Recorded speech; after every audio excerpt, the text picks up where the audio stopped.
এবং বিভিন্ন জায়গায় বিভিন্ন দেশে অক্লান্ত পরিশ্রম করে তিনি মেহনতের দল সবার কাছে পৌঁছে দেন। শেখ মাহমুদুর রহমান মাদানী হাফিজাহুল্লাহ, শেখ মাহমুদুর রহমান মাদানী হাফিজাহুল্লাহ প্রতিষ্ঠাতা পরিচালক দারুত্তাহিদ সালাফি মাদ্রাসা কেরানীগঞ্জ ঢাকা। আমি মহোদয়কে তার গুরুত্বপূর্ণ আলোচনা পেশ করার জন্য সবিনয় অনুরোধ জানাচ্ছি।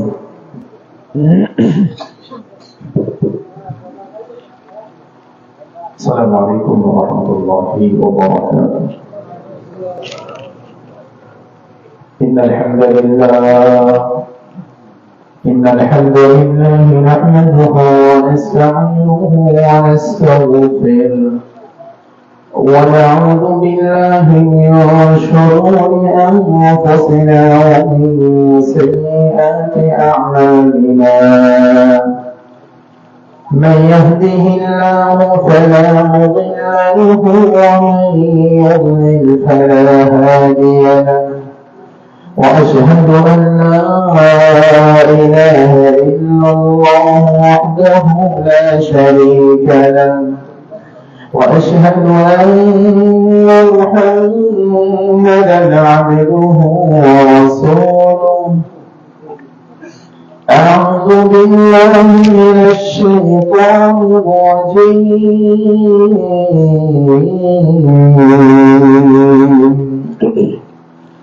بسم الله الرحمن الرحيم.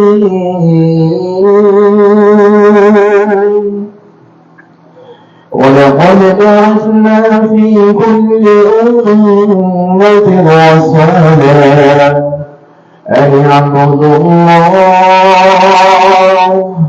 واجتنبوا الطاغوت فمنهم من هدى الله ومنهم من حقت عليه الضلالة. فسيروا في الأرض فانظروا كيف كان عاقبة المكذبين.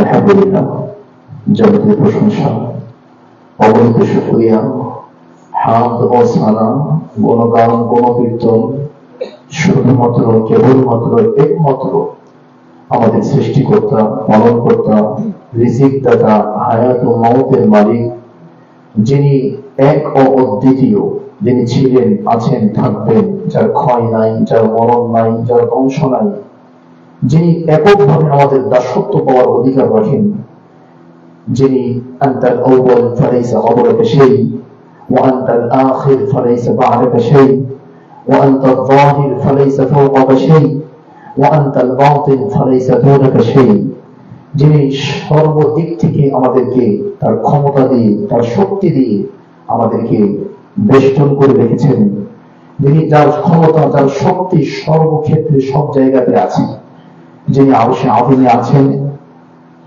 যিনি আমাদেরকে সুস্থ সবল নিরাপদে রেখেছেন, যিনি আমাদেরকে হাসপাতালে ক্লিনিকে নয় আজকের মাহফিলে বসার তৌফিক দিয়েছেন, যিনি আমাদেরকে নাস্তিক ব্লগার ইহুদি খ্রিস্টান বানান নাই, মুসলিম হিসাবে পৃথিবীতে জন্মগ্রহণ করার তৌফিক দিয়েছেন, যিনি আমাদেরকে পথভ্রষ্ট বানান নাই, জাহান্নামের পথে হাঁটান নাই, জান্নাতের পথে অবিচল রেখেছেন, সে আল্লাহর প্রশংসা করে মন ভরে অন্তর থেকে শুকরিয়া আদায় করি আলহামদুলিল্লাহ।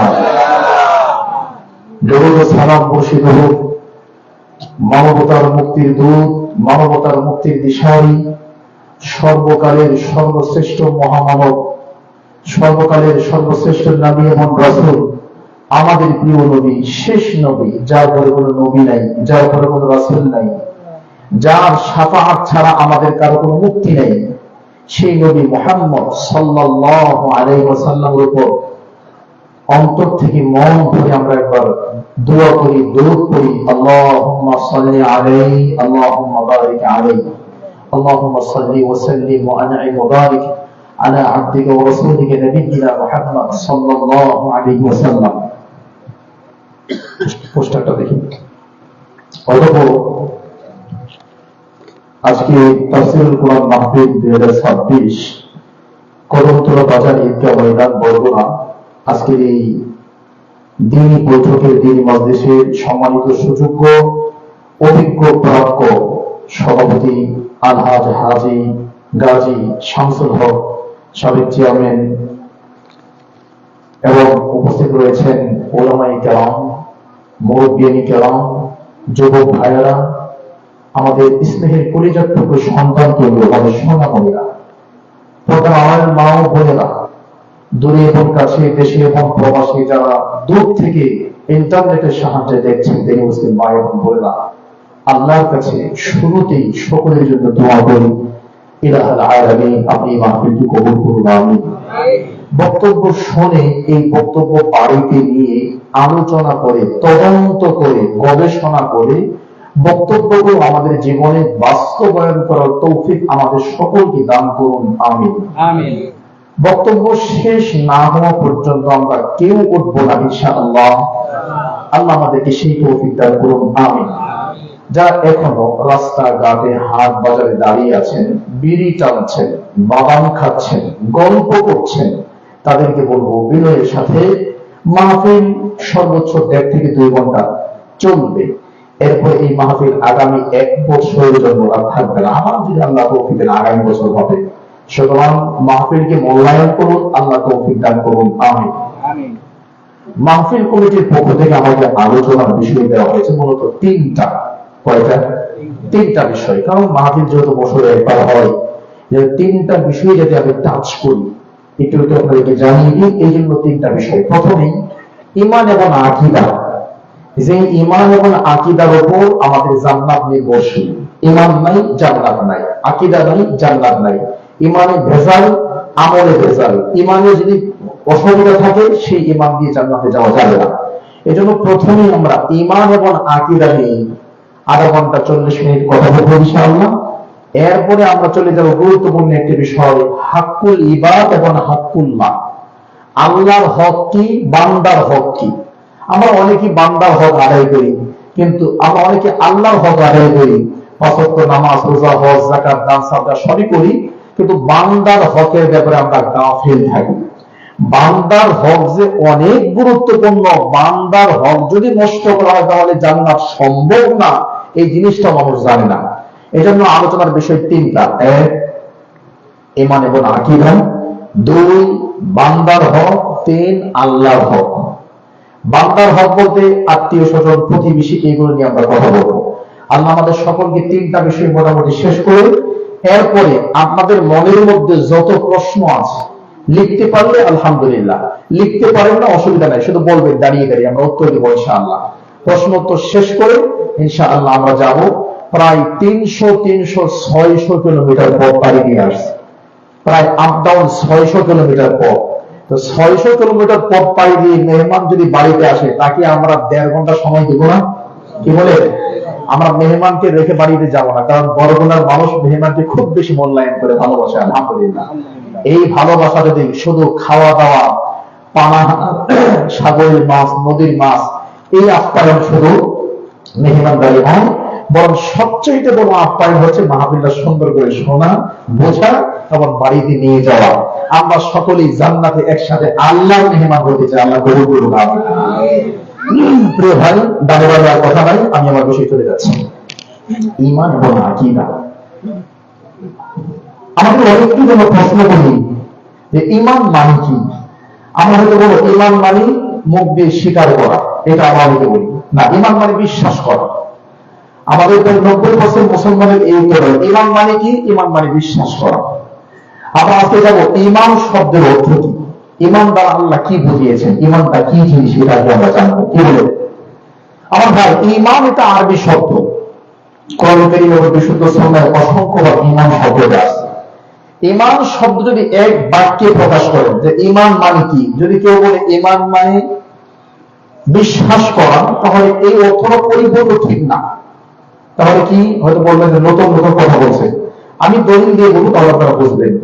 আমরা ছোটবেলায় মুক্ত হয়ে পড়েছি, টিচারদের কাছে জানছি যে ঈমান মানে বিশ্বাস করা। ঈমান কি? বিশ্বাস করা, এটা আমরা শুনেছি। শুধু এক বাক্যে, এটা কিন্তু ঠিক আছে, ঈমান মানে বিশ্বাস, কিন্তু যদি আপনি এক বাক্যে বলতে চান ঈমান মানে কি, তাহলে বলবো ঈমান মানে স্বীকার করা, মুখ দিয়ে স্বীকার করা। বলেন কেন? দেখেন, এই জন্য ঈমান মানে যদি অন্তর দিয়ে শুধু বিশ্বাস করে এটা এক বাক্যে বলে, তাহলে এটা ভুল। কেন ভুল?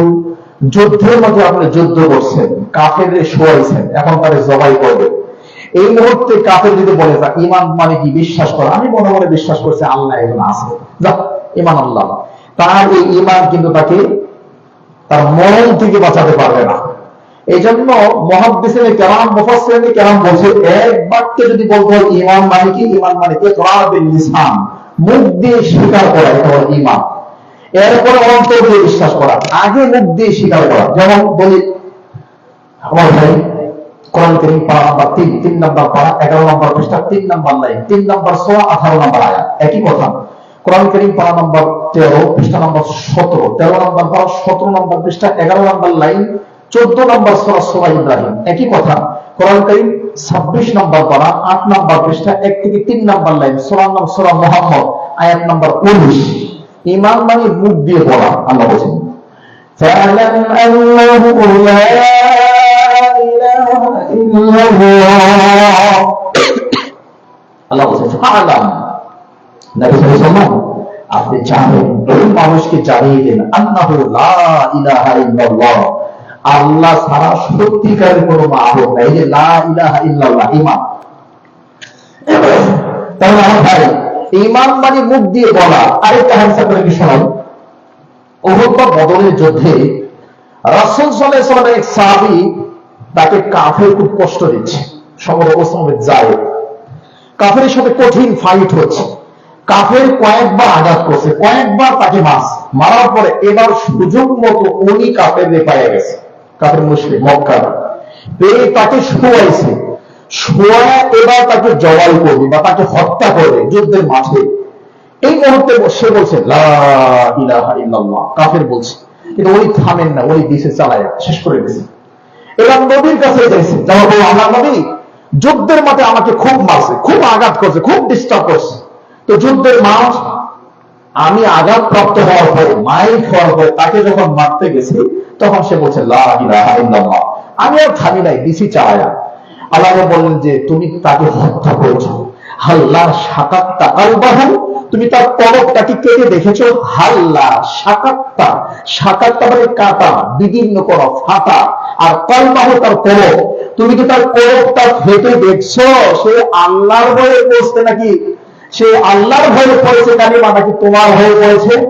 যখন মুখ দিয়ে বলবে লা ইলাহা ইল্লাল্লাহ, তখন আর কোনো কথা ফেলে যেতে হবে। সে যদি আল্লাহর ভয়ে পড়ে জান্নাত পাবে, তোমার ভয়ে যদি পড়ে তাহলে সে মুনাফিক, জান্নাত পাবে না, হয়তো তাৎক্ষণিক সে বেঁচে যাবে। তাহলে আমার ভাই ঈমান শব্দের এক নম্বর অর্থ হচ্ছে ঈমান মানে মুখ দিয়ে স্বীকার করা। কি করা বলেন তো? আর ঈমান বলা হয় 5টা জিনিসের নাম, কয়টা ধরে বলেন?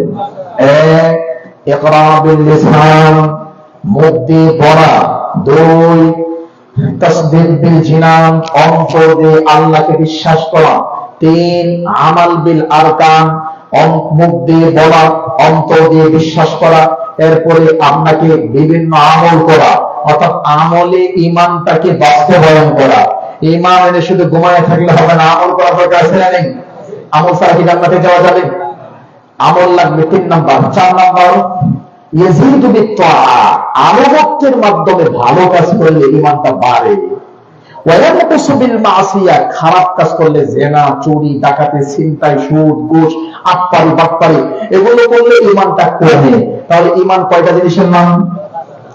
1, মুখ দিয়ে স্বীকার করা ঈমান। 2, অন্তর দিয়ে বিশ্বাস করা ঈমান। 3, আমলে বাস্তবায়ন করা, যত আমল আছে এগুলো করা ঈমান। 4, যত আমল করবে ভালো আমলে ঈমান বাড়ে। 5, খারাপ কাজ করলে ঈমান কমে। এই 5টা হলো ঈমানের পরিচয়, যেটা আহলুস সুন্নাহ ওয়াল জামাতের কাছে। সুবহানাল্লাহ। আমি একটা দলিল দিচ্ছি আমার ভাই। তাহলে আমার মুখ দিয়ে স্বীকার করা জানলাম, অন্তর দিয়ে বিশ্বাস করা। কেমন? আল্লাহ সুবহানাহু ওয়া তাআলা বলেছেন ইন্নাল্লাহা আলিমুন বিযাতিস সুদূর, মানুষ যা অন্তরে গোপন রাখে এটা কে জানেন? কোরআন কারীম 24 নাম্বার বা 8 নাম্বার পৃষ্ঠা 3 নাম্বার লাইন 40 নাম্বার সূরা সূরা মুমিন আল্লাহ বলেছেন يعلم خائنة الأعين وما تخفي الصدور يعلم خائنة الأعين তোমরা যে একজন আরেকজনকে চোখ টিপ মারো, খায়িনাতাল আইন চোখ দিয়ে টিপ মারা, চোখ দিয়ে ইশারা দেওয়া, চোখ টিপ মেরে তুমি যে একজন আরেকজনকে তথ্য দেও, এটাও আমি আল্লাহ জানি। ওমা তুখফি সুদূর, অন্তর কি গোপন করে রাখছো ওটাও আমি আল্লাহ জানি। কোরআন কারীম 13 নম্বর পারা 19 নম্বর পৃষ্ঠা 8 থেকে 9 নম্বর লাইন 14 নম্বর সূরা সূরার নাম ইব্রাহিম। আল্লাহ বলেন ربنا إنك تعلم ما نخفي وما نعلن وما يخفى على الله من شيء في الأرض ولا في السماء يا الله আমরা যা গোপন করি, আমরা যা প্রকাশ করি সবই আপনি জানেন। তাহলে মুখ দিয়ে বলার নাম ঈমান, অন্তর দিয়ে স্বীকার করার নাম ঈমান। 3 নাম্বার আমলে বাস্তবায়ন করা। আমল যদি না করে জান্নাতে যাওয়া যাবে? অসংখ্য দলিল নেই তো। আল্লাহ কি বলছেন কোরআন কারীম 5 নাম্বার পারা 6 নাম্বার পৃষ্ঠা 3 নাম্বার লাইন 4 নাম্বার সূরা 57 নম্বর আয়াত। আল্লাহ বলছে ভালো আমল করো আমি জান্নাত দিয়ে দিব। সুবহানাল্লাহ। কোরআন কারীম 5 নাম্বার পারা 17 নাম্বার পৃষ্ঠা 2 নাম্বার লাইন 4 নাম্বার সূরা 122 নাম্বার আয়াত। আপনারা যদি কেউ চান আমাদের তথ্যগুলো রেকর্ড করবেন, রেকর্ড করতে পারেন, ভিডিও করতে পারেন, খাতায় লিখতে পারেন, অথবা কোরআন মাজিদ হাতে নিয়ে বসতে পারেন, বলার সঙ্গে সঙ্গে মিলাইতে পারেন, অথবা যাদের হাতে অ্যান্ড্রয়েড ফোন আছে এই ফোনগুলো আপনারা রাখতে পারেন, আল হাদিস সফটওয়্যার আছে বাংলা সফটওয়্যার সেটা চালু করতে পারেন, বলা মাত্র হাদিস নাম্বার দিয়ে ক্লিক করতে পারেন, ইনশাআল্লাহ আমার সবগুলো তথ্য মিলে যাবে। এরপরও বক্তব্য ডাইরেক্ট লাইভ হচ্ছে। আমি যদি চুরি করি, ডাকাতি করি, তথ্য গোপন করি, এটা তো মানুষ দেখবে, তার আগে আমার আল্লাহ আমাকে দেখবে। 600 কিলোমিটার পথ জার্নি করে আমি জান্নাত হারাতে আসি নাই, বরং ওই জান্নাতে আমরা সবাই একসাথে যাওয়ার জন্য আসি। আল্লাহ কবুল করুন, আমিন। তাহলে আমার ভাই যেটা বলছিলাম যে আমলের মাধ্যমে আল্লাহ জান্নাত দেবে, শুধু জান্নাত না, সর্বোচ্চ জান্নাত জান্নাতুল ফেরদাউস আল্লাহ দিয়ে দেবে বলেছেন। দলিল সূরাতুল কাহফ 18 নম্বর সূরা 107 নম্বর আয়াত। إن الذين آمنوا وعملوا الصالحات كانت لهم جنات الفردوس نزلا إلا الذين آمنوا তোমরা যারা ঈমান আনছো, ঈমান শুদ্ধ করেছো, ওয়ামিলুস সালিহাত ঈমানের উপর ভালো আমল করছো, কানাত লাহুম জান্নাতুল ফিরদাউস তোমাদের জন্য সর্বোচ্চ জান্নাত জান্নাতুল ফিরদাউস আমি আল্লাহ দিয়ে দিয়েছি। সুবহানাল্লাহ। শুধু তাই না, বাপ মারা গেলে সন্তান যেমন সম্পদের মালিক হয়, মেম্বার লাগে, চেয়ারম্যান লাগে, কুটকাছারি লাগে, দেন দরবার লাগে, বাপ মারা গেলে সন্তান অটোমেটিক সম্পদের মালিক হয়ে যায়। আল্লাহ বলছে ঈমান যদি ঠিক থাকে, আমল যদি ঠিক থাকে, এই দুইটা জিনিস ঠিক রেখে কেউ যদি মারা যায়, বাপ মারা গেলে যেমন সন্তান সম্পদের মালিক হয়, ঈমান আমল ঠিক রেখে কেউ মারা গেলে সে জান্নাতুল ফেরদাউসের মালিক হয়ে যাবে। দলিল কোরআন কারীম খোলেন 18 নম্বর পারা 1 নম্বর পৃষ্ঠা 8 থেকে 9 নম্বর লাইন সূরা মুমিনুন।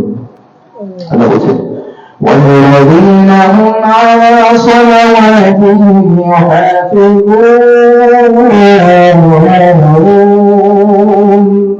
أولئك هم الوارثون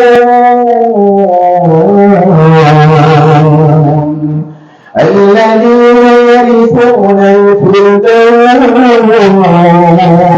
هم فيها خالدون الله বলেন والذين هم على صلواتهم يحافظون যারা আমল ঠিক রাখে, বিশেষ করে 5 ওয়াক্ত সালাত 5 ওয়াক্ত নামাজ ঠিকঠাক ভাবে আদায় করে, উলাইকা হুমুল ওয়ারিসুন এরা ওয়ারিস হয়ে গেছে। বরগুনা সিটি কর্পোরেশনের 10তলা 20তলা বিল্ডিং এর ওয়ারিস না, কিসের ওয়ারিস? আল্লাযীনা ইয়ারিসুনাল ফিরদাউস এরা জান্নাতুল ফিরদাউসের ওয়ারিস হয়ে গেছে।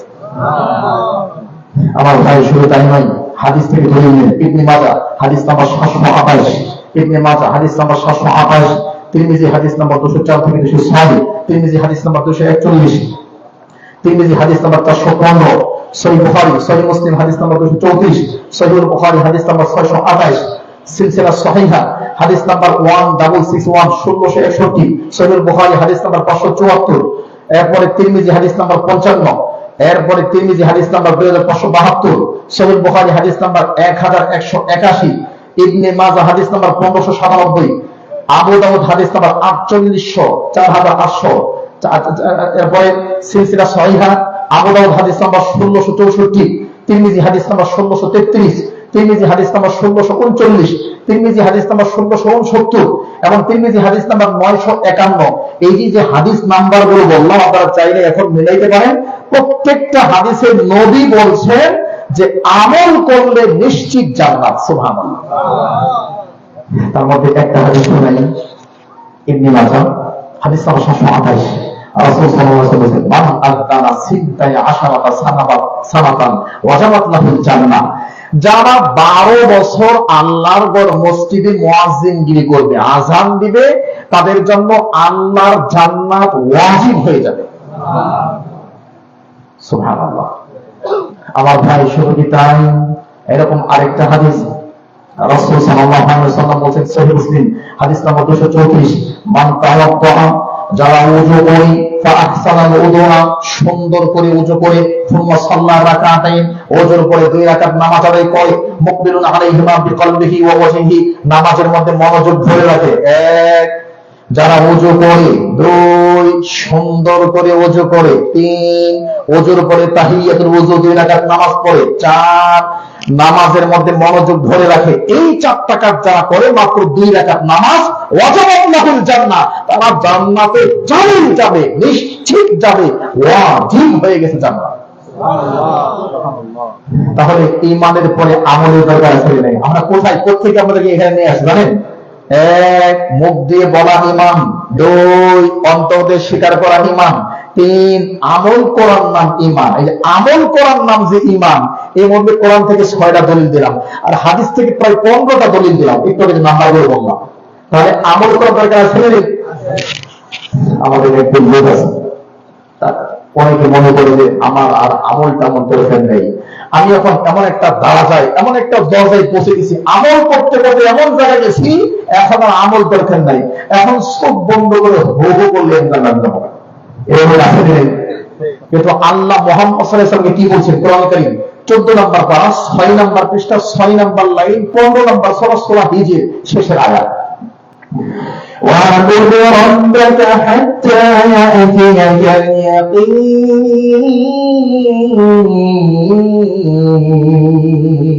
আল্লাহ নবী, আপনি আল্লাহর ইবাদত করেন আপনার কাছে ইয়াকিন আসা পর্যন্ত। এখানে ইয়াকিন কি?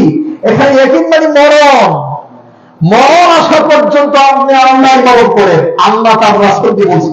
আর আমাদের দেশে অনেকে মনে করে এখানে ইয়াকিন মানে বিশ্বাস, আমি আল্লাহর বিশ্বাস করি, আমার ঈমান ঠিক আছে, আর আমল দরকার নেই। দেখছেন দেখা? ওয়া'বুদ রাব্বাকা হাত্তা ইয়াতিয়াকাল ইয়াকিন, আপনার কাছে ইয়াকিন আসা পর্যন্ত, মরণ আসার পূর্ব পর্যন্ত আপনি ইবাদত করেন। আর আমরা ধরেছি ইয়াকিন মানে বিশ্বাস, আমার ইয়াকিন আছে, আমার ঈমান আছে, আমার নামাজ কালাম দরকার নেই। এরকম জাহিলিয়াত সমাজে আছে না? সুবহানাল্লাহ। অথচ আল্লাহর নবী মুহাম্মদ সাল্লাল্লাহু আলাইহি ওয়াসাল্লামের হাদিস আপনারা জানেন, সহিহ বুখারীর হাদিস, যে হাদিস বলতে গেলে চোখ দিয়ে পানি চলে আসে। এছাড়া আর কিছু হাদিস, সহিহ বুখারী 5321 নম্বর হাদিস, সহিহ বুখারী 5318 নম্বর হাদিস, সহিহ বুখারী 5336 নম্বর হাদিস, সহিহ বুখারী 5328 নম্বর হাদিস, সহিহ বুখারী 2837 নম্বর হাদিস। এই হাদিসগুলো আগে কিছু হাদিস আছে, দেখেন তো। আল্লাহর নবী মৃত্যুর আগে পর্যন্ত নামাজ পড়েন নাই। রাসূল সাল্লাল্লাহু আলাইহি ওয়াসাল্লাম অসুস্থ হয়ে গেলেন, প্রচন্ড জ্বর হলো, মাগরিবের নামাজের আযান হয়ে গেছে। মুসলিম নবীতে সহিহ বুখারীর হাদিস, আয়েশা, জি আল্লাহর নবী, মাগরিবের আযান কি হয় নাই? জি আযান হয়েছে। ওই যে মানুষ ওযু করে দাঁড়ায় আছে আপনার জন্য, আচ্ছা ওযুর পানি নিয়ে আসো। ওযুর পানি নিয়ে আসলেন, আল্লাহর নবী ওযু করলেন, এত সুস্থ, মুহূর্তের মধ্যে আবার বেহুশ হয়ে গেলেন। সুবহানাল্লাহ, আল্লাহ। আবার হুঁশ ফিরে আসলো আয়েশা, যে আল্লাহর নবী, মাগরিবের আযান হবে না, যে আযান হয়েছে, ওযু করে মানুষগুলো যে দাঁড়ায় আছে, ওযুর পানি নিয়ে আসো। ওযুর পানি নিয়ে আসলেন, আল্লাহর নবী ওযু করলেন, আবার বেহুশ হয়ে গেলেন।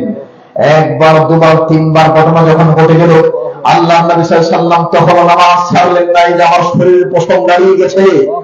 শরীরের পশম দাঁড়িয়ে গেছে কারণ বিশ্বনবী মুহাম্মদ সাল্লাল্লাহু আলাইহি ওয়াসাল্লামের তার অতীত ভবিষ্যতের সকল পাপ ক্ষমা করে দিয়েছেন কে? আল্লাহ। জান্নাতের গ্যারান্টি দিয়েছেন কে? অথচ মুহাম্মদ সাল্লাল্লাহু আলাইহি ওয়াসাল্লাম মরে যাচ্ছেন, দাঁড়াতে পারছেন না, বারবার বেহুশ হয়ে যাচ্ছেন। আয়েশা, জি মাগরিবের আযান হয় নাই, আযান হয়েছে। ওযু করে মানুষ দাঁড়ায় আছে, ওযুর পানি দাও, ওযু করলেন, বেহুশ হয়ে গেলেন। তিনবার ঘটনা যখন ঘটে গেল, এবার আল্লাহ নবী আয়েশা বলেছেন, মুরু আবা বকর ফায়ুসাল্লি বিন-নাস। আয়েশা, তুমি তোমার আব্বাকে বলো, আবু বকরকে বলো, আবু বকর যেন মানুষকে নিয়ে ইমামতি করে নামাজ আদায় করে। আয়েশা রাদিয়াল্লাহু আনহা, আল্লাহ নবী, ইন্না আবি আবা বকরিন রাজুলুন রাবিকুল কলব, আমার আব্বা আবু বকর রাবিকুল কলব মানে অন্তরটা নরম, পাতলা মানুষ, হালকা মানুষ। আপনি বেঁচে আছেন, আপনার জায়গায় যারা ইমামতি করবে, এটা আমার আব্বা পারবে না। আপনার জায়গায় যখন দাঁড়িয়ে ইমামতি করবে, পিছনের মানুষ কেরাত শুনবে না, খালি কান্না শুনবে। আপনি ওমরে বলেন, ওমর শক্তিশালী মানুষ, ওমরই পারবে। সুবহানাল্লাহ, আল্লাহু আকবার। আমাকে বলেন, মধু না, তোমার আব্বাকেই বলো, আবু বকরই ইমামতি করবে, ওমর নয়। এটা প্রমাণ করে আমার মৃত্যুর পরে খলিফা হবে আবু বকর, ওমর নয়। আমি বেঁচে থাকতে আবু বকরকে আমি চয়ন করে গেলাম। এরপর আবু বকর সিদ্দিক রাদিয়াল্লাহু আনহু নামাজে দাঁড়ায় গেলেন। আল্লাহর নবী দুবার তিনবার ওযু করলেন। ওযু করে দুইজন ব্যক্তির কাঁধের মধ্যে ধর করে গিয়ে দাঁড়ালেন। আবু বকর আল্লাহর নবীকে দেখে পিছিয়ে আসতে চাইলেন, যে জিনা, আল্লাহ নবী তুমি থামো, হাত দিয়ে ইশারা করলেন, যেখানে আছে এখানেই থাকো। আল্লাহর নবী কি দাঁড়ায় গেলেন। সুবহানাল্লাহ। মৃত্যুর পূর্ব পর্যন্ত বারবার বেহুশ হয়ে যেই নবী সালাতকে ছাড়ে নাই, নামাজকে ছাড়ে নাই, আমরা বলছি আমার ইয়াকিন আছে, ঈমান আছে, বিশ্বাস আছে, নামাজ কালাম দরকার নাই, এরকম লোক আছে না? আপনারা কষ্ট করছেন? আমি কোনো খারাপ কথা বললাম, কাউকে আঘাত দিয়েছি? তাহলে আমি কোথায় ছিলাম? আমি কিন্তু বক্তব্যের ভূমিকার মধ্যে আছি। ঈমান 5টা জিনিসের নাম। 1, মুখে বলা ঈমান, দলিল দিয়েছি। 2, অন্তরে বিশ্বাস করা ঈমান, দলিল দিয়েছি।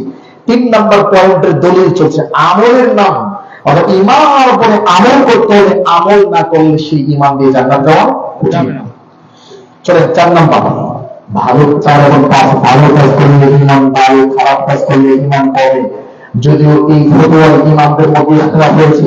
ইমাম শাফি বলছে ঠিক আছে, ইমাম মালিক বলছেন ঠিক আছে, ইমাম আহমদ বিন হাম্বল রাহিমাহুল্লাহ বলছেন ঠিক আছে, কিন্তু ইমাম আবু হানিফা রাহিমাহুল্লাহ বলছেন যে না, ঈমান হলো বসিত, ঈমান বাড়েও না কমেও না, যেভাবে আছে সেভাবেই থাকে, এটা হলো ফতোয়া।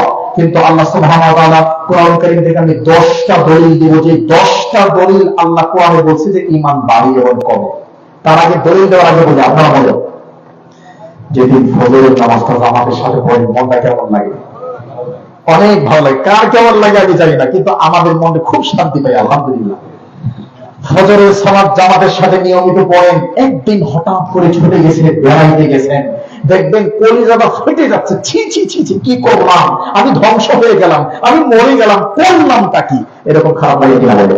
লাগে।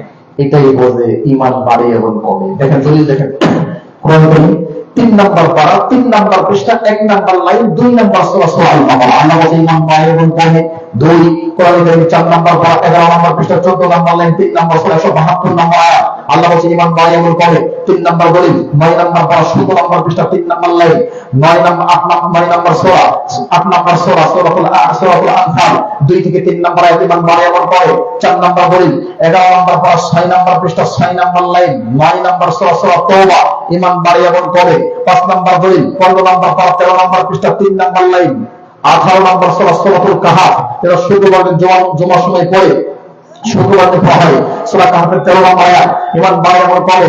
6 নাম্বার দলিল কোরআন কারীম 16 নাম্বার পারা, 10 নাম্বার পৃষ্ঠা, 1 থেকে 2 নাম্বার লাইন, 19 নাম্বার সূরা সূরা মারিয়াম, ঈমান বাড়ে এবং কমে। 7 নাম্বার দলিল কোরআন কারীম, এই যে কোরআন কারীম 21 নম্বর পারা, আস্তাগফিরুল্লাহ বলে কোরআন 21 নম্বর বা 19 নম্বর পৃষ্ঠা 14 নম্বর লাইন 33 নম্বর সূরা সূরাতুল আহজাব ইমান বাড়ি এমন করে। 8 নম্বর দলিল কোরআন কারীম 26 নম্বর বা 7 নম্বর পৃষ্ঠা 11 নম্বর লাইন সূরা মুহাম্মদ 8 থেকে 10 নম্বর আয়াত ইমান বাড়ি এমন করে। 9 নম্বর দলিল কোরআন কারীম 26 নম্বর বা 10 নম্বর পৃষ্ঠা 5 থেকে 6 নম্বর লাইন সূরা ফাত 3 থেকে 5 নম্বর আয়াত ইমান বাড়ি এমন করে। 10 নম্বর দলিল কোরআন কারীম 29 নম্বর বা 18 নম্বর পৃষ্ঠা 3 থেকে 4 নম্বর লাইন সূরা মুদাসসির ইমান বাড়ি এমন করে। কোরআন থেকে কয়টা দলিল দিলাম? 10টা। হয়তো বলবেন যে হুজুর বাক্যা যদি করতে পারেন আয়াতগুলো একটা তেলাওয়াত করে শোনান, ইমান যে বাড়ি এমন করে তেলাওয়াত করে শোনান এরপর অনুবাদ করেন। জি, একটা আয়াত শোনাই। আল্লাহ বলেন 9 নম্বর পর 16 নম্বর পৃষ্ঠা 5 থেকে 6 নম্বর লাইন 8 নম্বর সূরা সূরাতুল আরাফ আয়াত নম্বর 3 থেকে 4 আল্লাহ বলেন وَإِذَا تُلِيَتْ عَلَيْهِمْ آيَاتُهُ زَادَتْهُمْ إِيمَانًا وَعَلَى رَبِّهِمْ يَتَوَكَّلُونَ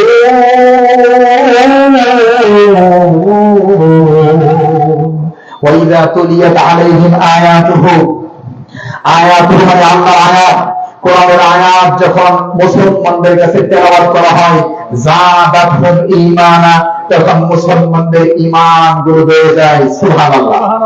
তেলাওয়াত শুনলে ঈমান বাড়ে না? আর পক্ষান্তরে 18 নম্বর বা 11 নম্বর পৃষ্ঠা 1 থেকে 2 নম্বর লাইন সূরা নূর 21 নম্বর বা 10 নম্বর পৃষ্ঠা সূরা লোকমান 3 থেকে 5 নম্বর আয়াত আল্লাহ বলেন গান বাজনা হারাম, গান বাজনা শুনলে অন্তর খারাপ লাগে না? তাহলে তেলাওয়াত শুনলে ঈমান বেড়ে যায়, গান বাজনা শুনলে ঈমান দুর্বল হয়ে যায়, খারাপ লাগে।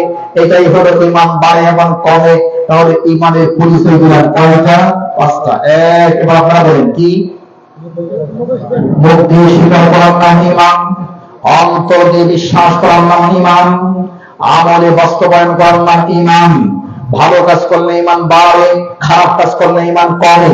আবু দাউদের একটা হাদিস শোনেন, রাসূল সাল্লাল্লাহু আলাইহি ওয়াসাল্লাম বলেছেন ইদা সারওয়াতা হাসানাতুকা, তোমার ভালো কাজ করলে যদি অন্তরটা ভালো লাগে, ওয়াসাআতা সাইয়্যাতুকা, খারাপ কাজ করলে যদি অন্তরটা খারাপ লাগে, ফাআনতা মুমিন, তাহলে তুমি ঈমানদার। সুবহানাল্লাহ বলেন না? এটা আবু দাউদের হাদিস। ভালো কাজ করলে যদি অন্তরে শান্তি লাগে, খারাপ কাজ করলে যদি অন্তরটা খারাপ লাগে, ফাআনতা মুমিন, তবে তুমি ঈমানদার। সহিহ মুসলিম 2553 2065 নম্বর হাদিস। রাসূল সাল্লাল্লাহু আলাইহি ওয়াসাল্লাম বলেন যে ঈমান কি? ঈমান হচ্ছে আমার ভাই, ভালো করে খেয়াল করবেন, আল ইসমু মা হাকা ফি সাদরি ওয়া কারিহা আন নাস, মানুষ যখন খারাপ কাজ করে হাকা ফি সাদরি, অন্তরের মধ্যে একটা যাতনা, চাপ তৈরি হয়। পাপ হলো ওই জিনিস যেটা করলে অন্তরে চাপ তৈরি হয়। যেই জিনিস করলে অন্তরে চাপ তৈরি হয় তার নাম পাপ। যেই কাজ করলে অন্তরে চাপ তৈরি হয়, অন্তরটা ভারী হয়ে যায়, অন্তরটা ভারাক্রান্ত হয়, অন্তরটা ব্যথিত হয়, হৃদয়ে রক্তক্ষরণ হয়, তার নাম হচ্ছে পাপ। তার মানে পাপ করলে ঈমান দুর্বল হয়, অন্তরে কষ্ট লাগে। ঠিক কিনা বলে? আমার ভাই, এবার আমি ঈমানের পরিচয় দিলাম।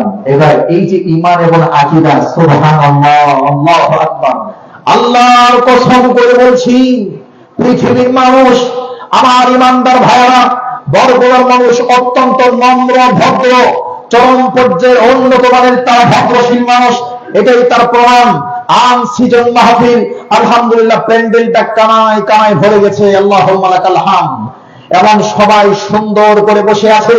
আমি জানি আপনাদের গরম লাগছে, কিন্তু আমরা আজকে গরম লাগলে বক্তব্য শুনে জান্নাতে গিয়ে আরাম করতে চাই। আল্লাহ কবুল করুন। আমিন। ইমামে আজম ইমাম আবু হানিফা রাহিমাহুল্লাহ, আমাদের অসংখ্য মানুষের ইমাম, যাকে আমরা শ্রদ্ধা করি, ইমামে আজমের একজন ছাত্র ইমাম আহমদ বিন হাম্বল, নাম শোনেন নাই? 10 লক্ষ হাদিসের হাফেজ ইমাম আহমদ বিন হাম্বলকে প্রশ্ন করা হয়েছিল, ইমাম সাহেব আহমদ বিন হাম্বল, জি বলেন, মাতার রাহা, মুসলমান কখন রেস্ট নিবে? মুমিন ইমানদার কখন রেস্ট নিবে? ইমানদারদের ছুটি কখন? ইমানদারদের রেস্টের টাইম কখন? ইমানদারদের আরামের টাইম কখন? কখন আরাম করবে?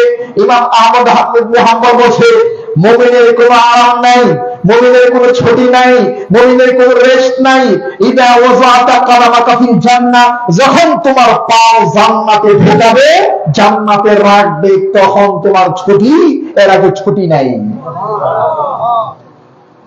সুবহানাল্লাহ, আল্লাহু আকবার, আল্লাহু আকবার। কি কথা, কি কথা, এক একটা কথার কি মূল্য, কি দাম। আল্লাহু আকবার।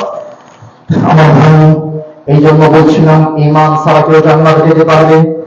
কেউ যদি ঈমান আনে, কালিমা পড়ে, লা ইলাহা ইল্লাল্লাহ, আশহাদু আল্লা ইলাহা ইল্লাল্লাহ ওয়া আশহাদু আন্না মুহাম্মাদান আবদুহু ওয়া রাসূলুহু, কেউ যদি কালিমা শাহাদাত পড়ে, সে জান্নাতে যাবেই যাবে। যদি নামাজটা ঠিক মতো পড়ে, কালিমা শাহাদাত পড়ে, শিরিক না করে, তাহলে জান্নাতে যাবে না? নিশ্চিত জান্নাতে যাবে। আর শিরিক করলে কোথায় যাবে? যদি কেউ বাবার যে সিজদা দেয়, আমরা কেউ সিজদা দেই? আমরা কেউ সিজদা দেই না। আমাদের হক্কানি পীর যারা আছেন, আমাদের চমরে বলেন, সারসিনা বলেন, আমার জানা হয় তারাও কেউ মাজারে সিজদা দিতে বলেন, কেউ বলেন আলহামদুলিল্লাহ। তার মানে আমার ভাই, কেউ যদি ঈমানটা শুদ্ধ করে গ্রহণ করে, ঈমানের পরে 5 ওয়াক্ত নামাজ পড়া, শিরিক না করে, তার জান্নাত নিশ্চিত। দলিল কোরআন বলি, 5 নম্বর পা, 5 নম্বর পৃষ্ঠা, 5 নম্বর লাইন, 12 নম্বর 5, পৃষ্ঠা নম্বর 5, লাইন নম্বর 5, 6 নম্বর 4, 48 নম্বর আয়াত। শিরিক না করলে জান্নাত দিবেন কে? 5 নম্বর পা, 17 নম্বর পৃষ্ঠা, 4 নম্বর সূরা, 16 নম্বর আয়াত। শিরিক না করলে জান্নাত দিবেন কে? 6 নম্বর পা, 19 নম্বর পৃষ্ঠা, 8 থেকে 9 নম্বর লাইন, 5 নম্বর সূরা, 72 নম্বর আয়াত। যদি কেউ শিরিক করে, তার জান্নাত নাই। 7 নম্বর পা, 17 নম্বর পৃষ্ঠা, শিরিক করলে জান্নাত নাই। 24 নম্বর পা, 4 নম্বর পৃষ্ঠা, 14 নম্বর লাইন, 39 নম্বর সূরা, 65 নম্বর আয়াত। শিরিক করলে জান্নাত নাই। বুখারী, মুসলিম, মিশকাত 49 নম্বর হাদিস। শিরিক করলে জান্নাত নাই। বুখারী, মুসলিম, মিশকাত 51 নম্বর হাদিস। শিরিক করলে জান্নাত নাই। বুখারী, মুসলিম, মিশকাত 52 নম্বর হাদিস। শিরিক করলে জান্নাত নাই। মুসনাদ আহমদ বিন হাম্বল 61 61 নম্বর হাদিস। শিরিক করলে জান্নাত নাই। তিরমিজি 2336 নম্বর হাদিস। শিরিক করলে জান্নাত নাই। ইবনে মাজাহ 4595 নম্বর হাদিস। শিরিক করলে জান্নাত নাই। মুসনাদ আহমদ বিন হাম্বল 16771 নম্বর হাদিস। শিরিক করলে জান্নাত নাই। মুসনাদ আহমদ বিন হাম্বল 16763 নম্বর হাদিস। শিরিক করলে জান্নাত নাই। তাহলে আমার ভাই, কেউ যদি লা ইলাহা ইল্লাল্লাহ কালিমা শাহাদাত পড়ে, সে জান্নাতে যাবেই যাবে। যত পাপ করে, যদি শিরিক না করে, জান্নাতে যাবে। সাহাবীদের সাল্লাল্লাহু নবী ওয়াইন জানা ওয়াইন সারাকা, কালিমা পড়া যদি জিনা করে, ধর্ষণ করে, চুরি করে, তাহলে কি জান্নাতে যাবে? বলছে হ্যাঁ, ওয়াইন জানা ওয়াইন সারাকা, জিনা করলে যাবে, চুরি করলে যাবে। আল্লাহ নবী বলছেন কি? ওয়াইন জানা ওয়াইন সারাকা, ইমানের পরে চুরি করলে, ডাকাতি করলে, জিনা করলে জান্নাতে যাবে। হ্যাঁ, ইমানের পরে যদি চুরি করে, ডাকাতি করে, যত পাপ করো, পাপের শাস্তি ভোগ করে, ইমানের কারণে একদিন হলে জান্নাতে যাবে। সুবহানাল্লাহ। আর ওই ইমানের দাওয়াত দিয়েছেন আদম আলাইহিস সালাম থেকে শুরু করে আমাদের নবী মুহাম্মদ সাল্লাল্লাহু আলাইহি সাল্লাম পর্যন্ত। ইমানের দাওয়াত দিয়েছেন আদম আলাইহিস সালাম থেকে শুরু করে আজ পর্যন্ত অসংখ্য অগণিত নবী। দেখেন তো, আল্লাহ সুবহানাহু ওয়া তাআলা বলেছেন কোরআনে 14 নম্বর পা, 10 নম্বর পৃষ্ঠা, 8 থেকে 9 নম্বর লাইন, সূরা নাহল 16 নম্বর সূরা, 36 নম্বর আয়াত। আল্লাহ বলেছেন, وَلَقَدْ بَعَثْنَا فِي كُلِّ أُمَّةٍ رَسُولًا أَنِ اعْبُدُوا اللَّهَ وَاجْتَنِبُوا الطَّاغُوتَ। সুবহানাল্লাহ। আল্লাহ সুবহানাহু ওয়া তাআলা বলেছেন, ওয়ালাকাদ বা'আথনা ফী কুল্লি উম্মাতিন রাসূলা, আমি আল্লাহ প্রত্যেকটা উম্মতের কাছে কি পাঠাইছি? রাসূল পাঠাইছি। রাসূলদের দায়িত্ব ছিল কি? সকল নবীর একটাই প্রথম দায়িত্ব, সকল নবী এবং রাসূলের প্রধান দায়িত্ব ছিল আনি আবুদুল্লাহ, একমাত্র আল্লাহর দাসত্ব করতে হবে, একমাত্র আল্লাহর ইবাদত করতে হবে, ঈমান ঠিক রাখতে হবে। ঈমানের মধ্যে ভেজাল ঢোকানো যাবে না। আমাদের ঈমানে ভেজাল আছে কি নেই? কথা বলেন, আমাদের ঈমানে ভেজাল আছে না নাই? অবাবা কেল্লা শাহ, তুমি আমার ভরসা, করো না আমায় নিরাশা। ভেজাল আছে কি নাই? বাবা কেল্লা শিখে আপনাকে নিরাশা করতে পারে। কথা বলেন, কষ্ট করে আমাকে ক্ষমা করবেন। আপনারা বলেন, পৃথিবীর কেউ কি আপনাকে নিরাশা করতে পারে? আশা ভরসা আমাদের কার উপর? চারটা বলে দিচ্ছি। কোরআন থেকে 13 নম্বর 5 নম্বর পৃষ্ঠা। আল্লাহ বলেছেন, إنه لا ييأس من روح الله إلا القوم الكافرون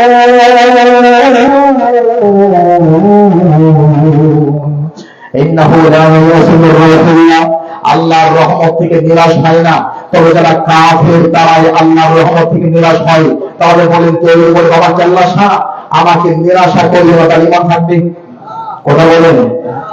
ইব্রাহিম আলাইহিস সালাম তিনি বলছিলেন 14 নম্বর পারা 4 নম্বর পৃষ্ঠা 4 থেকে 5 নম্বর লাইন 15 নম্বর সূরা হিজর, ইব্রাহিম নবীর যখন ফেরেশতা এসে বলে ইব্রাহিম নবী জি আপনার স্ত্রীর তো সন্তান হবে, আরে সন্তান কেমনে হবে, আমি বৃদ্ধ হয়ে গেছি, আমার স্ত্রী বন্ধা হয়ে গেছে, আমাদেরকে সন্তানের বয়স আছে।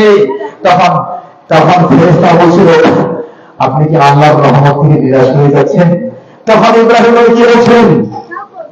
ومن يقنط من رحمة ربه إلا الضالون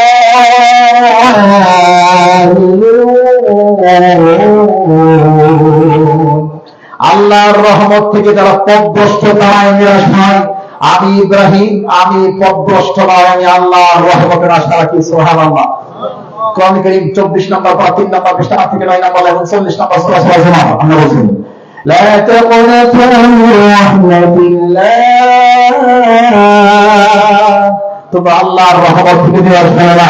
তাহলে আমার ভাই মাহফিল করে কিশোরগঞ্জ থেকে ঢাকায় ফিরছিলাম, মাইকে আওয়াজ শুনছি ও বাবা কেল্লা শাহ তুমি আমার ভরসা, আমায় করোনা নিরাশা।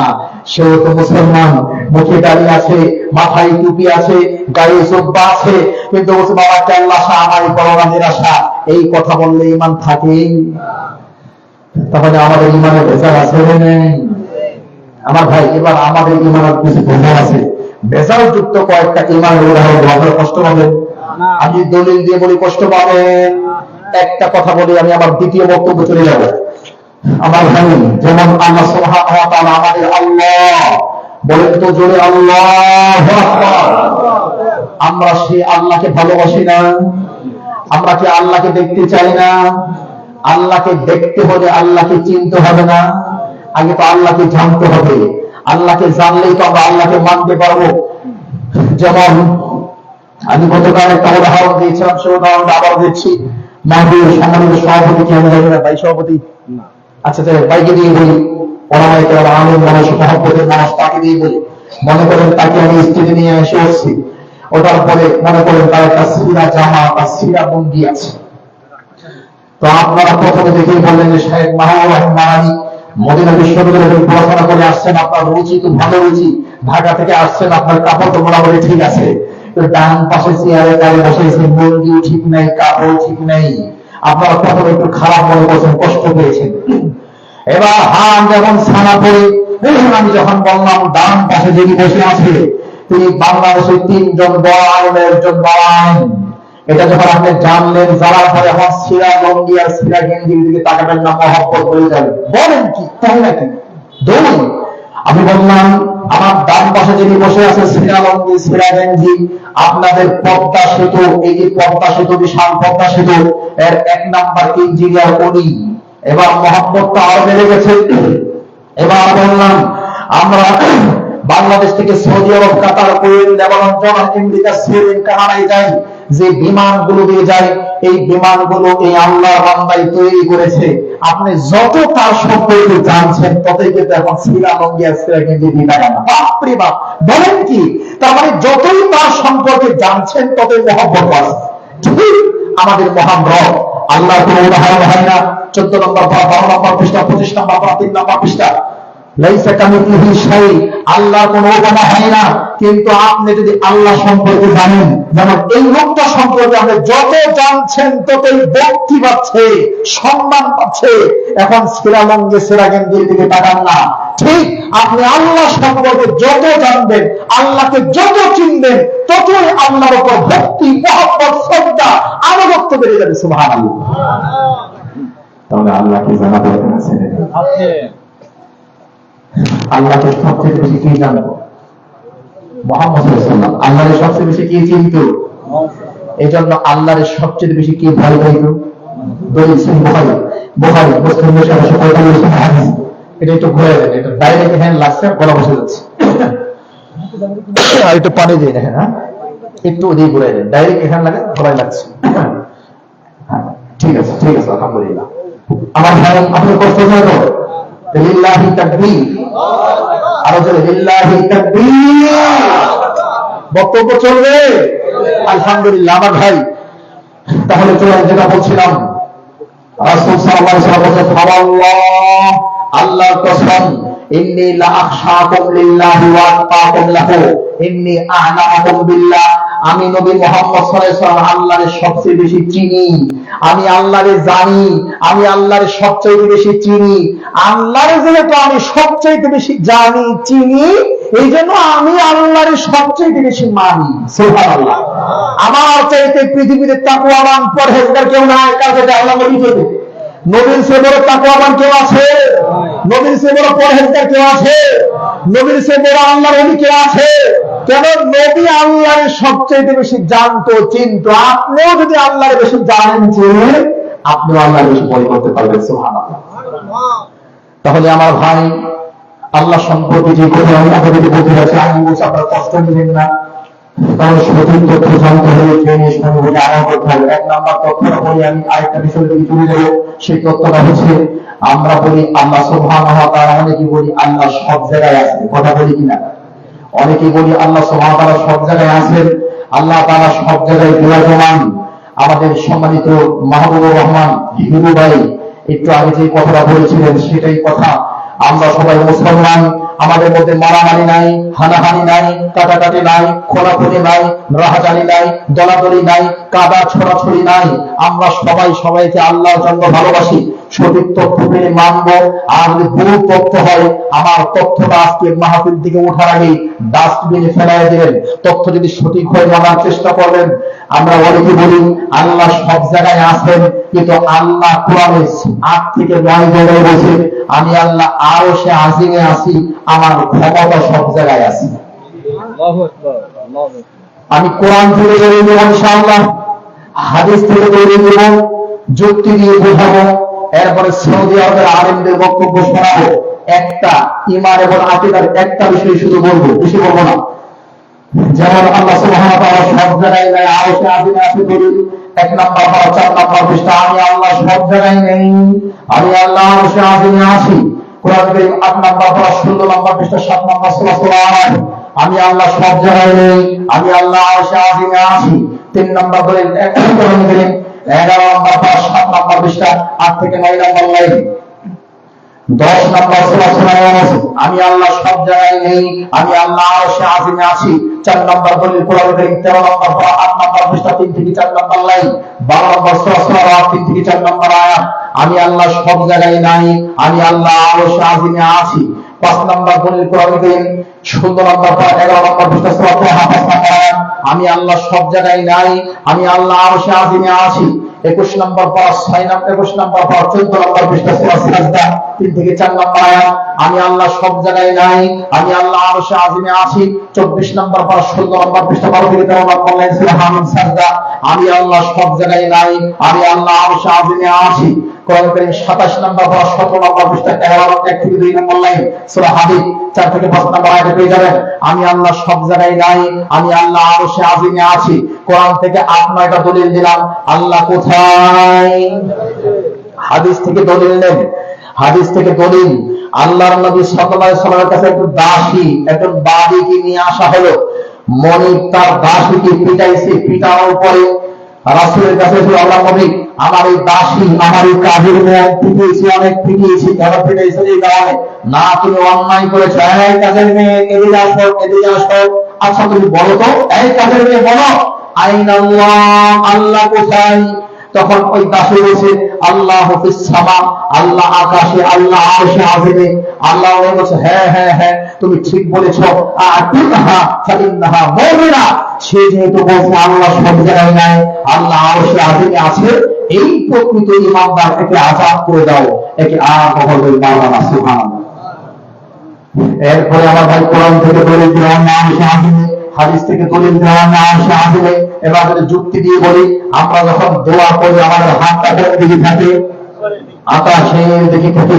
তিরমিজি 3373 নম্বর হাদিস, তিরমিজি 3370 নম্বর হাদিস, ইবনে মাজাহ 3865 নম্বর হাদিস, তিরমিজি 3477 নম্বর হাদিস, তিরমিজি 3479 নম্বর হাদিস, আবু দাউদ 1493 নম্বর হাদিস, আবু তিরমিজি 3505 নম্বর হাদিস, তিরমিজি 1905 নম্বর হাদিস, সহিহ মুসলিম 2733 নম্বর হাদিস, সহিহ মুসলিম 2735 নম্বর হাদিস, মুসনাদ আহমদ বিন হাম্বল 11150 নম্বর হাদিস, তিরমিজি 486 নম্বর হাদিস। আমরা দোয়া করি কার কাছে? দোয়ার সময় হাতটা কোথায় থাকে? আরে যদি বলি কিছু যে কিছু হলে বলে এই যে উপরে আল্লাহ উপরে ওরা দেখতেছে, বলি কিনা বলি? হিন্দুরাও বলে যে উপরে ওরা দেখতেছে, আমার উপর জুলুম করবা। তার মানে আমরা বলি আল্লাহ কোথায় আছেন? আল্লাহ আরশে আজিমে আছে। কোরআন থেকে দলিল দিলাম, হাদিস থেকে দলিল দিলাম। এবার আমি সৌদি আরবে একটা ঘটনা আপনাদেরকে শোনাই। মদিনা বিশ্ববিদ্যালয় বর্তমান পৃথিবীর 170টা দেশের ছেলেরা পড়াশোনা করে। 170টা দেশ, কয়টা দেশ বলেন তো? 170টা দেশের হাজার হাজার ছাত্র পড়াশোনা করে। আলহামদুলিল্লাহ, আমি গুনাহগার, আমি পাপী, আমি কাফির। আমার মহান রব আমার উপর দয়া করেছেন। 2018 সালের 28শে ডিসেম্বর আল্লাহ আমাকে মদিনায় কবুল করেছেন। ওই বছরে ওই সেমিস্টারে সারা বাংলাদেশ থেকে মাত্র 3 জন চান্স পেয়েছিল। 3 জনকে আল্লাহ কবুল করেছিলেন। 3 জনের মধ্যে আমি গুনাহগার ছিলাম। আল্লাহুম্মা লাকাল হামদ, প্রশংসা আল্লাহর, কারণ আল্লাহ আমাকে কবুল করেছেন। যদি আমি গিয়ে হক আদায় করতে পারি নাই, ভালো করে পড়তে পারি নাই, ভালো আমল করতে পারি নাই, আমি মদিনার হক আদায় করতে পারি নাই, আমার আল্লাহ আমাকে ক্ষমা করুক। আল্লাহুম্মা আমিন। যেটা বলছিলাম, মদিনায় যাওয়ার পরে মদিনা থেকে 800 কিলোমিটার দূরে জায়গার নাম ওয়াদি দাওয়াসের। এটা ওদের রিয়াদের কাছাকাছি হতে পারে। ওয়াদি দাওয়াসের তারাবির নামাজ পড়ার জন্য গেলাম। মদিনা থেকে জেদ্দা গেলাম, জেদ্দা থেকে একটা ফ্লাইটে ওয়াদি দাওয়াসে গেলাম। আমি এই ঘটনা কেন বলছি? কোরআন থেকে 8টা 10টা দলিল দিয়েছি, হাদিস থেকে দলিল দিয়েছি, যুক্তি দিয়ে বুঝিয়েছি। এবার মদিনার আলেমরা কি বলে আমি আপনাকে শোনাচ্ছি। আমি যখন তারাবির নামাজ পড়াচ্ছিলাম, আমার ম্যাক্সিমাম মুসল্লি হলো সুদান দেশের, পার্শ্ববর্তী দেশ সুদান। উঁচা লম্বা মানুষ, কালো মানুষ, উট পালে, প্রচন্ড কষ্ট করতে পারে, এরা আমার মুসল্লি। আমি এদেরকে নামাজ পড়াই। হঠাৎ করে একদিন দেখি আমার ডান পাশে একজন মুরব্বী বসে আছে, এরকম আঙ্কেলের মতো দাড়িগুলো পাকা, আলেম মনে হলো। উনি আমার পিছিয়ে এখন নামাজ শুরু করি নাই। উনি আমাকে বলছে, তাহলে হাবিবি কাছে আসো। গেলাম, যাওয়ার পর বললো কি করো? বললাম তালিব জামিয়া ইসলামিয়া ফিল মাদিনাতুল মুনাওয়ারা, মদিনা বিশ্ববিদ্যালয়ের ছাত্র।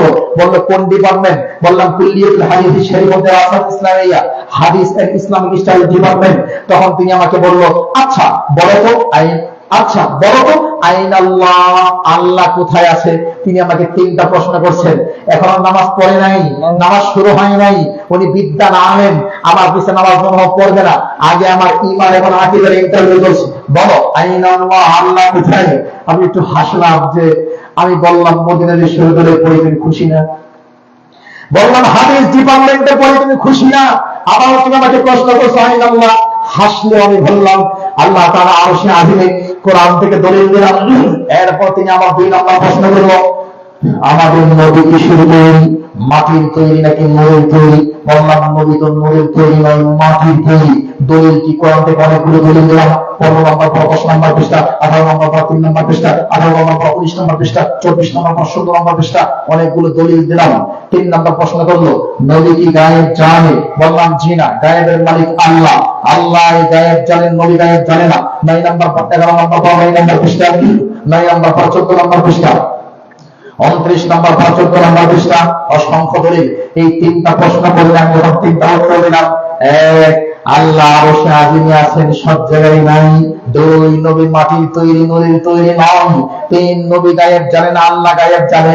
এটা বলল মাশাআল্লাহ, মাশাআল্লাহ, আনতা সালাফি, আনতা আহলুল হাদিস ওয়াল হাদিস। তুমি সালাফি, তুমি প্রকৃত, তোমার ইমান ঠিক আছে। আমি বললাম তুই কেমনে বুঝলাম? বলছে আমি ইন্ডিয়াতে গিয়েছিলাম, ইন্ডিয়াতে গিয়েছি, দেখলাম ইন্ডিয়াতে মসজিদের মধ্যে কবর ঢুকে রাখছে, যেখানে সালাত পড়ে সেখানেই কবর। তখন আমার ভাই মনটা ভরে গেল। কোরআন থেকে প্রায় 10টা দলিল দিলাম, আল্লাহ কোথায়? কথা বলেন। হাদিস থেকে দলিল দিলাম, আল্লাহ কোথায়? এবার সৌদি আরবের একজন বিদ্বান তখন তাকে বললাম, আপনি কি করেন? বলছে, আমি মুহাদির, আমি লেকচারার, আমি কিং সাউথ সৌদি আরবের রিয়াদে অবস্থিত কিং সাউথ ইউনিভার্সিটির ছাত্র এবং সেখানে লেকচারার। আমার মনটা ভরে গেল। আমি যখন বললাম যে আল্লাহ আরশে আজিমে, উনি বলল, মাশাআল্লাহ আনতা সালাফি আনতা আহলুল হাদিস বাংলাদেশ, সুবহানাল্লাহ, আল্লাহু আকবার। এবার 5 নাম্বার দলিল, আমার ভাই, আমরা যদি বলি আল্লাহ সব জায়গায় আছেন, আল্লাহ সর্বত্র বিরাজমান, এতে কিন্তু আল্লাহর সম্মান আপনি কমায় দিচ্ছেন। কেমনে? একটা উদাহরণ দিয়ে বলি। তার যে ক্ষমতায় আসার পরে আপনাদের বড়বড়া আমতলা, তার নাম কি? আমতলির মানুষদেরকে বলছে তারেক জিয়া আমাদের বর্তমান যিনি প্রধানমন্ত্রী, উনি বলছেন যে আমতলির মানুষ, বরগুনার মানুষ, আপনারা পার্শ্ববর্তী এলাকার সাথে এরা যখন উল্টা পাল্টা করেন, আপনারা সরকারের পক্ষ হয়ে এদের সাথে যুদ্ধ করেন, এদের সাথে মারামারি করেন, আমি তারেক জিয়া আপনাদের সাথে আছি। তারেক জিয়া বলবো তো, তারেক জিয়া বর্তমান প্রধানমন্ত্রী, আমাদের মাননীয় প্রধানমন্ত্রী যদি কথা বলে, আপনারা আমতলির মানুষ, কথার কথা উদাহরণ, কদমতলির মানুষ পার্শ্ববর্তী এলাকায় এরা যদি আপনাদের উপর আক্রমণ করে, আপনারা ছাড়বেন না। আমি তারেক জিয়া প্রধানমন্ত্রী আপনাদের সাথে আছি। তা আপনাদের সাথে থাকা মানে কি? উনি কি ঢাকা থেকে হেলিকপ্টারে চলে আসবেন, আপনাদের গায়ের সাথে গা লেগে থাকবেন, আপনার বাড়িতে থাকবেন, আপনার গোয়াল করে থাকবেন, আপনার টয়লেটে থাকবেন? উনি আপনাদের সাথে থাকা মানে কি? আপনাদের গায়ের সাথে গা লেগে থাকবেন না। উনি প্রধানমন্ত্রী, ওনার পাওয়ার আছে, ওনার সেনাবাহিনী আছে, পুলিশ আছে, আনসার আছে, বিজিবি আছে, আরো বিভিন্ন ফোর্স আছে। উনি আপনাদেরকে যখন বলছে আমি আপনাদের সাথে আছি, এই সাথে থাকা মানে আমি শক্তি দিয়ে, পাওয়ার দিয়ে আপনাদের সাথে আছি। আমি বলতে চাচ্ছি, পৃথিবীর একজন প্রধানমন্ত্রী ওই যদি ঢাকা থেকে 300 কিলোমিটার দূরে আপনাদের সাথে থাকতে পারে শক্তি দিয়ে, আল্লাহর কোনো বলা হয় না, আল্লাহর কোনো উদাহরণ চায় না। 14 নম্বর বা 12 নম্বর পৃষ্ঠা, 25 নম্বর বা 3 নম্বর পৃষ্ঠা, আল্লাহ কোনো উপমা হয় না। পৃথিবীর একজন প্রধানমন্ত্রী যদি শক্তি দিয়ে পারে, আরো বলি, আমেরিকার প্রেসিডেন্ট, এখন যে মাতাল প্রেসিডেন্ট আছে, পাগলা প্রেসিডেন্ট ডোনাল্ড ট্রাম্প, এই ডোনাল্ড ট্রাম্প মনে করেন তারেক জিয়ারে বলছে ইন্ডিয়ার সাথে লাগো, যা করো আমি করবো, আমি তোমাদের সাথে আছি। তাহলে হাজার হাজার কিলোমিটার দূর থেকে ট্রাম্প কি বাংলাদেশে চলে আসবে? না, ট্রাম্প আপনাদেরকে অস্ত্র দিয়ে সহযোগিতা করবে, সৈন্য দিয়ে সহযোগিতা করবে। পৃথিবীর একজন প্রেসিডেন্ট যদি হাজার কিলোমিটার দূর থেকে আপনাদের সাথে থাকতে পারে, সকল প্রেসিডেন্টের প্রেসিডেন্ট মালিকুল আমলাক, রাজাধিরাজ আমাদের মহান আল্লাহ, তিনি কি আরশে আজিমে থেকে সারা পৃথিবীতে শক্তি, ক্ষমতা, পাওয়ারের দিক থেকে আপনাদের সাথে থাকতে পারে না? তাহলে যদি আমরা বলি আল্লাহ সর্বত্র বিরাজমান, এই কথা সঠিক নয়। আমরা ঈমান এবং আকীদার একটা পয়েন্ট আপনারা কষ্ট পেয়েছেন। আমি কোরআন থেকে দলিল দিয়েছি, হাদিস থেকে দলিল দিয়েছি, এরপরে যুক্তি দিয়ে বুঝিয়েছি, এরপরে একটা ঘটনা শুনিয়েছি, এরপরে আপনাদেরকে বাস্তব প্রেক্ষাপট শেয়ার করেছি। তার মানে বলতে হবে আল্লাহ কোথায়? আল্লাহ আসে, আল্লাহর ক্ষমতা, আল্লাহর শক্তি, আল্লাহর পাওয়ার সব জায়গায় আছে। আল্লাহর ইলম, সামাআন ওয়া বাসারান ওয়া কুদরাতান, আল্লাহ দেখেন, আল্লাহ শোনেন, আল্লাহ জানেন, এই দিক থেকে আল্লাহ আমাদের সাথে আছেন।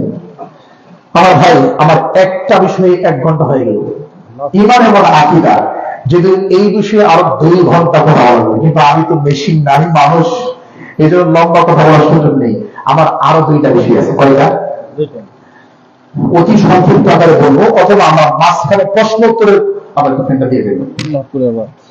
মাঝখানে আমরা প্রশ্ন উত্তরের ব্যাগ নেই, 5 থেকে 7 মিনিট আবার প্রশ্ন উত্তর দেবো, আমার উপর রেস্ট হয়ে যাবে। আপনাদের কোনো প্রশ্ন থাকলে করেন, এরপর আমরা আমাদের শুরু করবো। তাৎক্ষণিক কোনো প্রশ্ন আছে আপনারা করেন, 5-7 মিনিট, এরপর আমরা আবার আলোচনায় যাবো, এরপর আবার প্রশ্ন উত্তর হবে। বলেন। জি, মাইকে প্রশ্ন করে।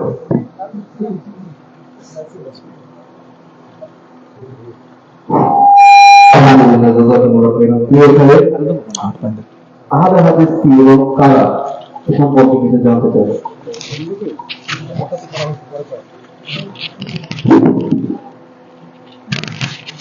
জাযাকাল্লাহ খাইর।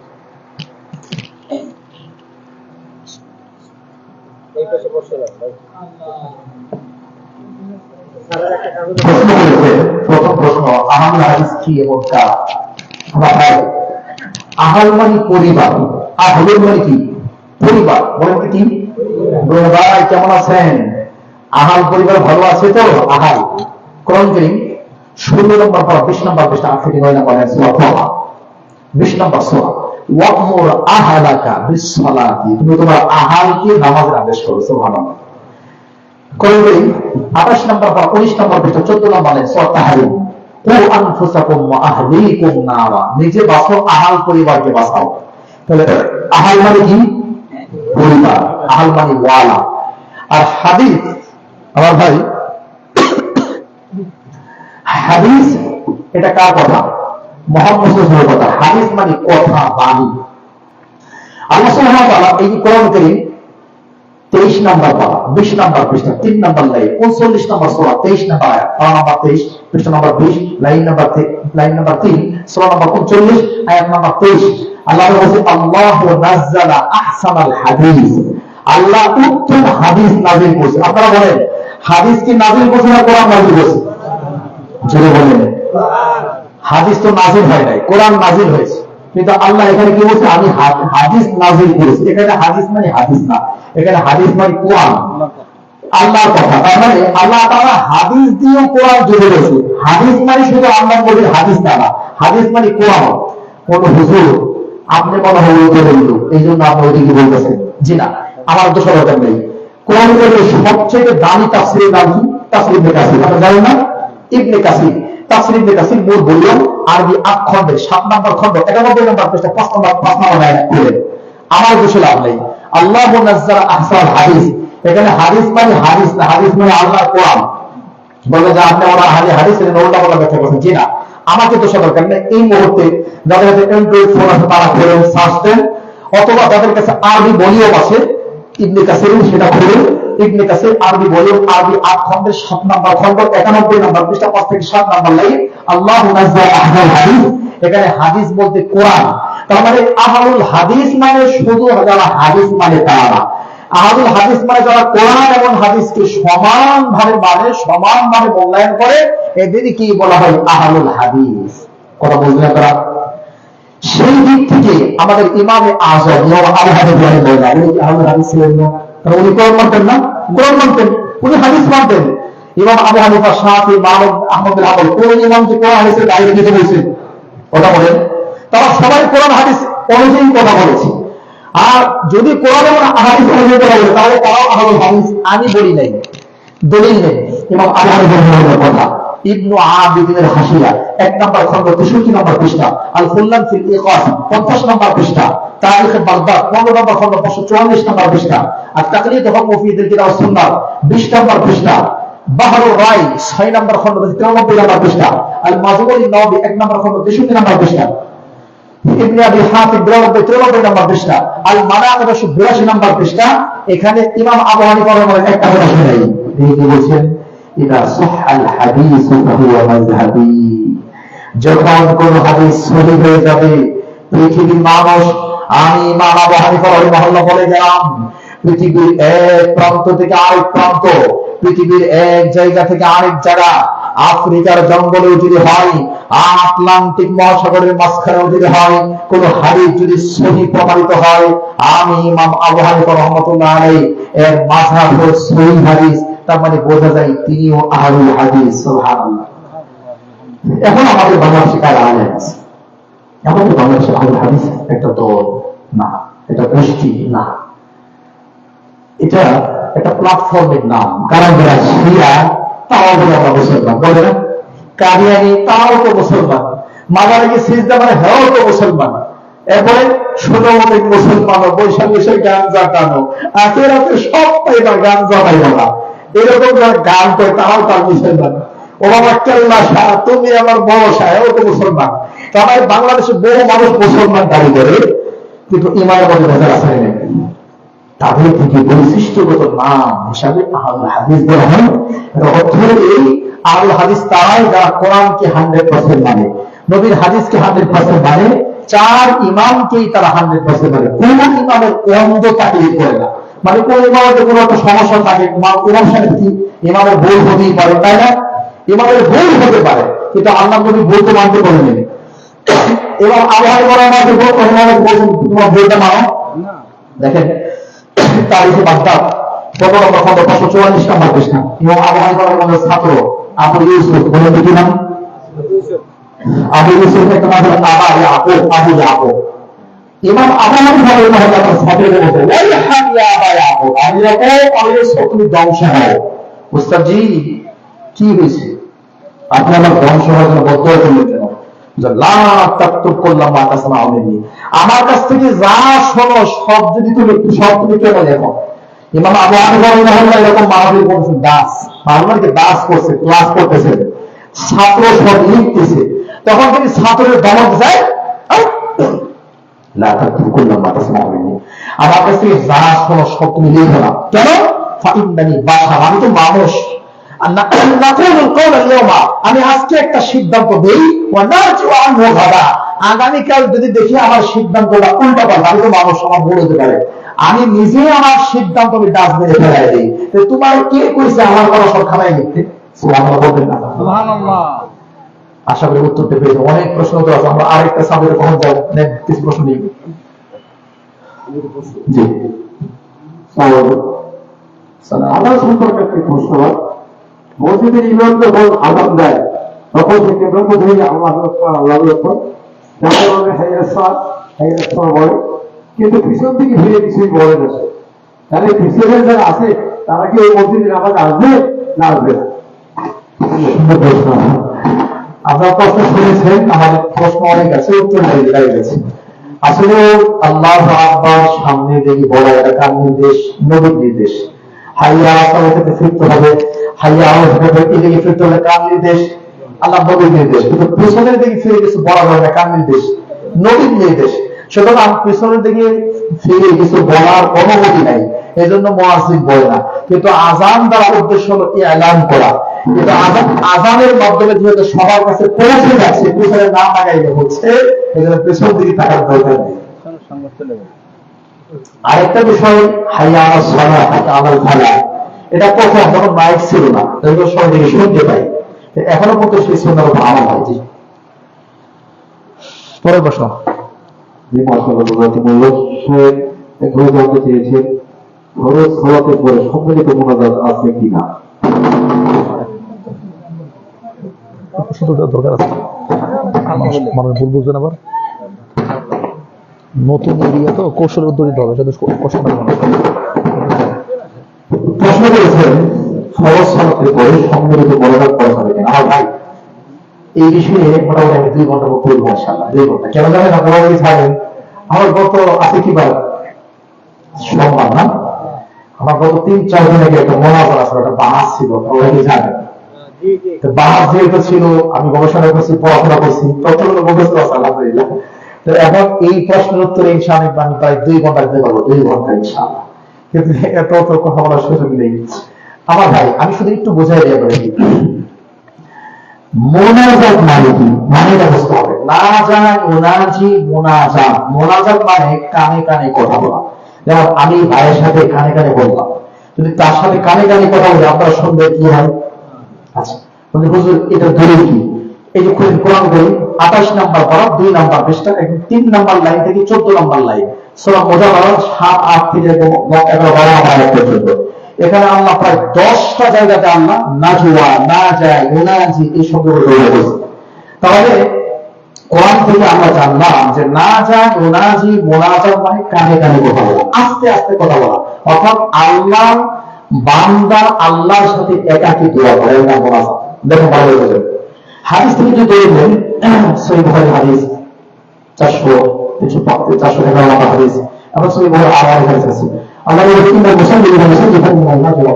মুসল্লি যখন নামাজে দাঁড়ায় যায় তখন সে আল্লাহর সাথে মোনাজাত শুরু করে দেয় আচ্ছা নামাজে আমরা মোনাজাত করি না নামাজে আমরা দোয়া কালামগুলো আস্তে আস্তে করি তাহলে মোনাজাত শব্দের অর্থই হলো 2 জনে কয়জনে মোনাজাত মানে সবাই মিলে একসাথে মাইকে আল্লাহুম্মা আমিন এটা মোনাজাত না এটা মোনাজাতই হয় না মোনাজাত শব্দের অর্থই হলো গোপনে গোপনে করা বান্দা আল্লাহর সাথে কি করা দোয়া করা একাকী করা তাহলে মোনাজাত শব্দের অর্থই হলো গোপনে গোপনে আস্তে আস্তে দোয়া করা সবাই মিলে 5 ওয়াক্ত নামাজের পরে না করা এটা মোনাজাতই না এটা কি না এটা মোনাজাতি না।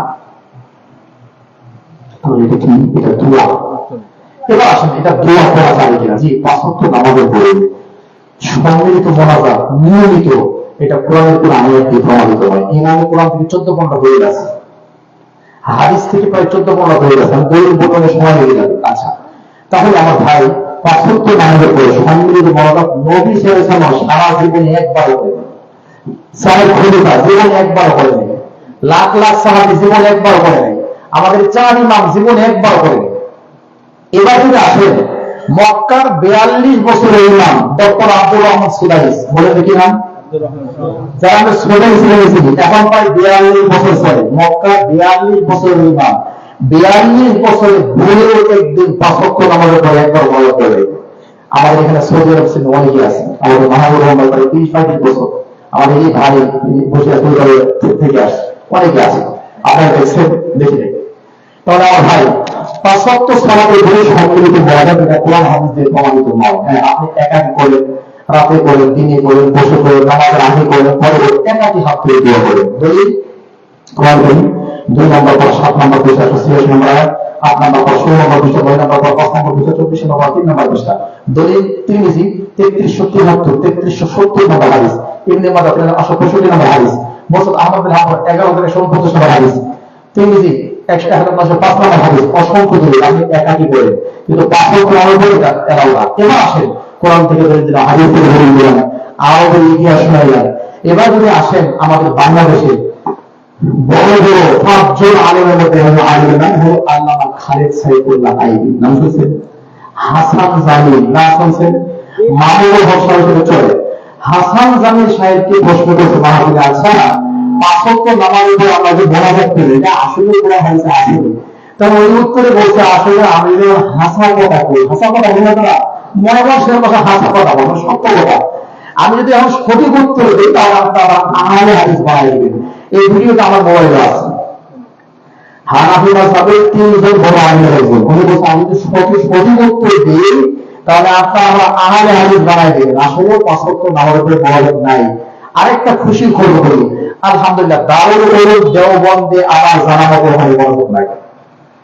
বাংলাদেশের হাটহাজারী মাদ্রাসায় এই মোনাজাত নাই। আপনারা আজকে কোন দিন যাদের মোনাজাত করে কিনা? তাহলে কি আমার ভাই আপনি একাকি করে সম্মিলিত হয়। জি, পরের প্রশ্ন দেই দেন, আবার ফ্যানটা আচ্ছা, আমরা বলে আমার প্রশ্ন বলছি না, মূল আলোচনাতে। হ্যাঁ, আমি তো আলোচনা করি, আমার প্রশ্ন আমি করতে হচ্ছে লিল্লাহি তাকবীর।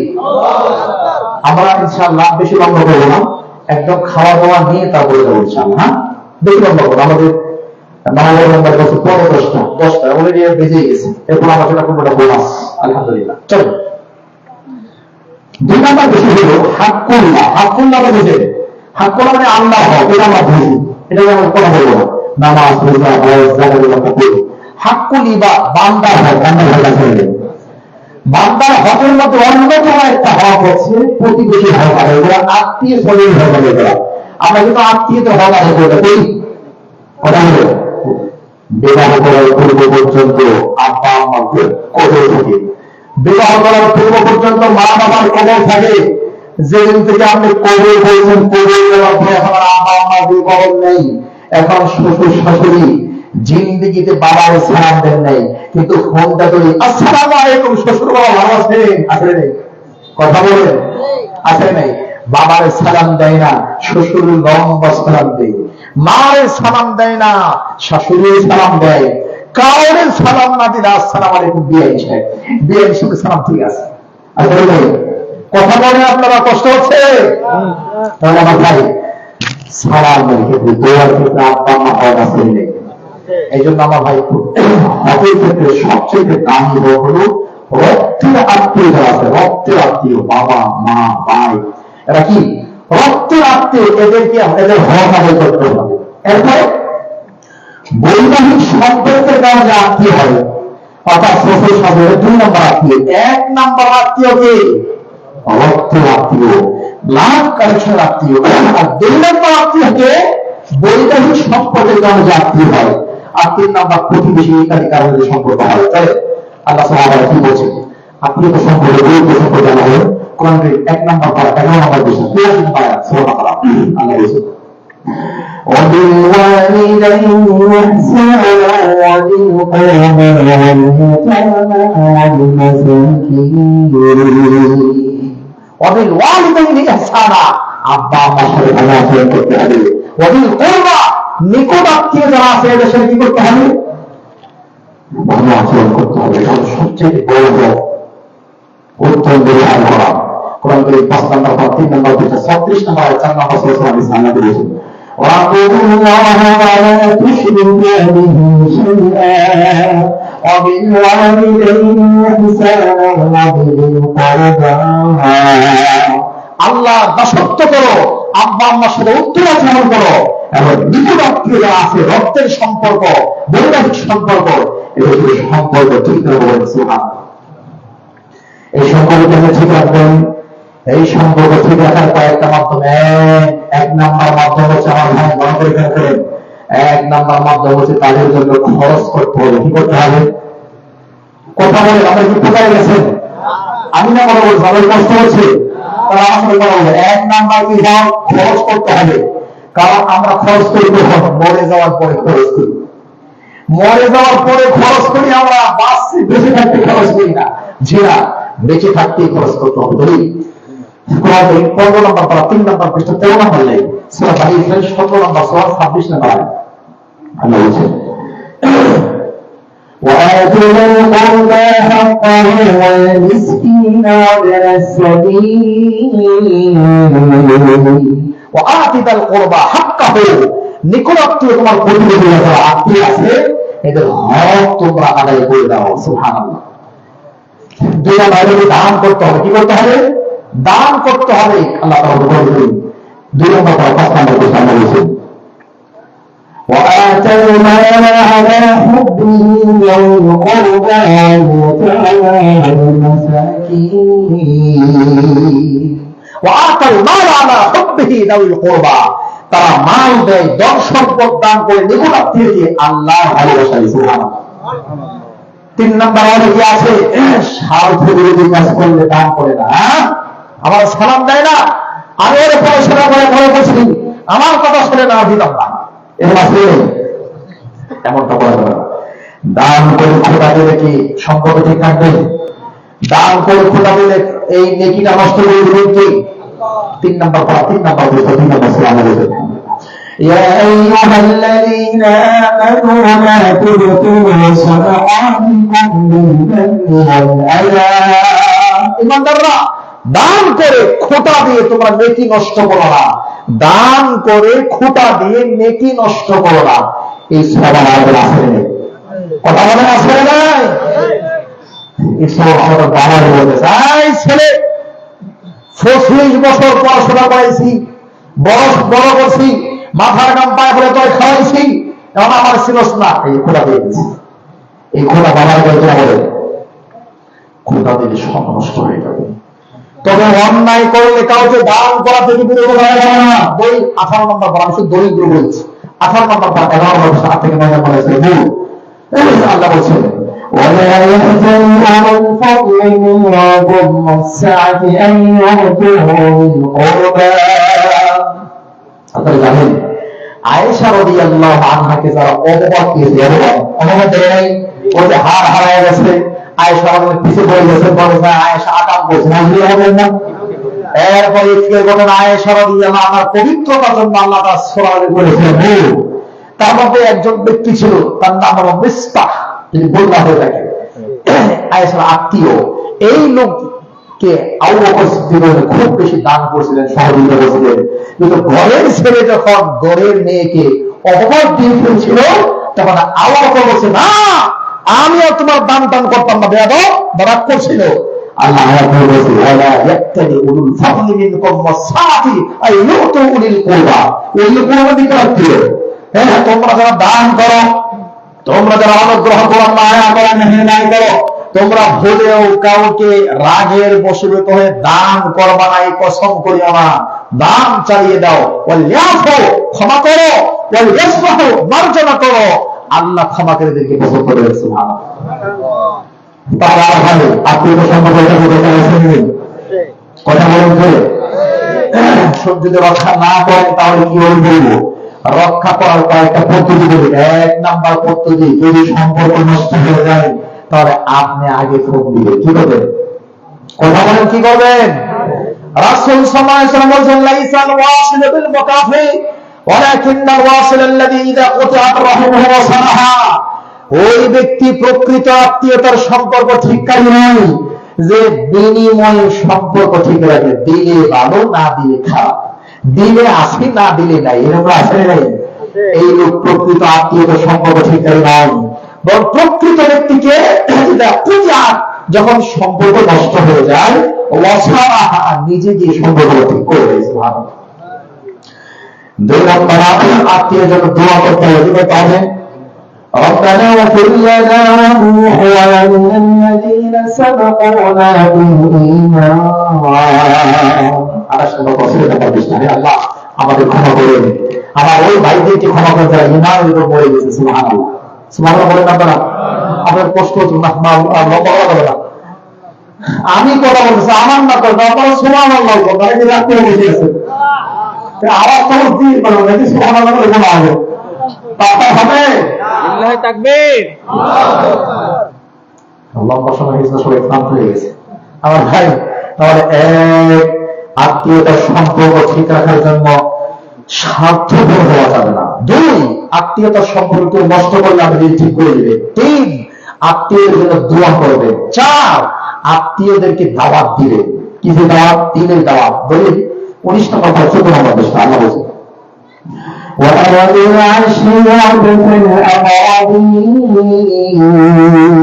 আল্লাহ নবী আগে আপনি নিকট আত্মীয় নিজের কাছের মানুষের আপনি দাওয়াত দিয়েছেন। এগুলো খাদিজার আগে দাওয়াত দিচ্ছি, আলী আমাকে দাওয়াত দিয়েছে। আমরা বলবেন না? তাহলে 4 নম্বর দায়িত্ব হলো নিকট থেকে দাওয়াত দেওয়া। সুবহানাল্লাহ। এবার আত্মীয়তা সম্পর্কে আপনি ঠিক রাখবেন। 1, সম্ভব হলে ঋণ দিবেন, কর্জ দিবেন। ঋণ কর্জ দিয়ে আত্মীয়তার সম্পর্ক ঠিক রাখার চেষ্টা করেন। তবে বর্তমান যুগে ঋণ কর্জ সম্পর্ক নষ্ট করে দিচ্ছে। সাময়িক না দিব না, দিব না, না আমার কাছে নাই, এটা বললে সাময়িক কষ্ট পেতে পারে, কিন্তু দেওয়া বললে মারামারি যুদ্ধ শুরু হয়। কেউ কাউরে ছিটে না, খোঁজ খবর নেয় না, ফোন দিলে ধরে না। কি যে বাজে অবস্থা। ঋণ দিলে যদি সম্পর্ক ভালো হয়, কিন্তু এই বর্তমান সময় তো কঠিন। হাদিয়ে দেওয়া, তাহাব্বু। নবী বলছে একজন আরেকজনকে হাদিয়ে দাও, মহব্বত বাড়াই দিবেন কে? 3 নম্বর, আশা দেওয়া করা। কি করা? আশা দেওয়া করা। আশা দেওয়া করলে আত্মীয়তার সম্পর্ক ঠিক থাকে। 4 নম্বর হচ্ছে আমার ভাই, আশা দেওয়া যদি সম্ভব না হয়, আধুনিক যুগে অন্তত মোবাইল ফোনে একটু খোঁজ খবর হয়, কেমন আছেন, হাই হেল বলা, সালাম পাঠানো। ওটা বুঝতে পেরেছেন? এবার আসেন, আত্মীয়তার সম্পর্ক নষ্ট করে মনে আমাদের সমাজে আছে। চাচার সাথে ভাতিজা কথা বলে না, বাবার সাথে ছেলে কথা বলে না, আর সাথে মেয়ের সম্পর্ক নাই, পরকীয় প্রেমের সম্পর্ক। দেবরের সাথে ভাবির জানা হচ্ছে, ভাবির সাথে দেবরের জানা হচ্ছে, স্বামীর সাথে দোলামের জানা হচ্ছে। আসলে নেই? কথা বলেন। আর বেপরদায় মানুষ চলছে, সম্পর্কগুলো নষ্ট হয়ে যাচ্ছে। আত্মীয়তার সম্পর্ক ছিন্ন করলে 5টা ক্ষতি হয়। কয়টা? জোরে বলেন, জোরে বলেন, কয়টা?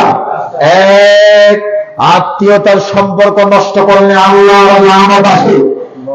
13 নম্বর 11 নম্বর পৃষ্ঠা 13 নম্বর সূরা সূরা 30 নম্বর আয়াত। আত্মীয়তার সম্পর্ক ছিন্ন করলে আল্লাহর লানত। 2, আত্মীয়তার সম্পর্ক ছিন্নকারীর ইবাদত কবুল হয় না। সহিহ তারবির 2538 নম্বর হাদিস। নাম্বার 3, আত্মীয়তার সম্পর্ক ছিন্নকারী জান্নাতে যাবে না। দলিল সহিহ বুখারী 5984। নাম্বার 4, আত্মীয়তার সম্পর্ক ছিন্নকারীর 2টা শাস্তি। ইহকালীন শাস্তি হবে, পরকালীন শাস্তি হবে। পৃথিবীতে যত কিছু পাপ আছে, যেই পাপের শাস্তি দুনিয়াতেও পরকালীন হয়, ওই একটা পাপ হলো, সেই পাপগুলোর মধ্যে অন্যতম একটা পাপ হলো আত্মীয়তার সম্পর্ক ছিন্ন করা। দলিল আমাদের হাদিস নাম্বার 4902। এবার খেয়াল করেন, আত্মীয়তার সম্পর্ক ছিন্ন করলে কি হবে?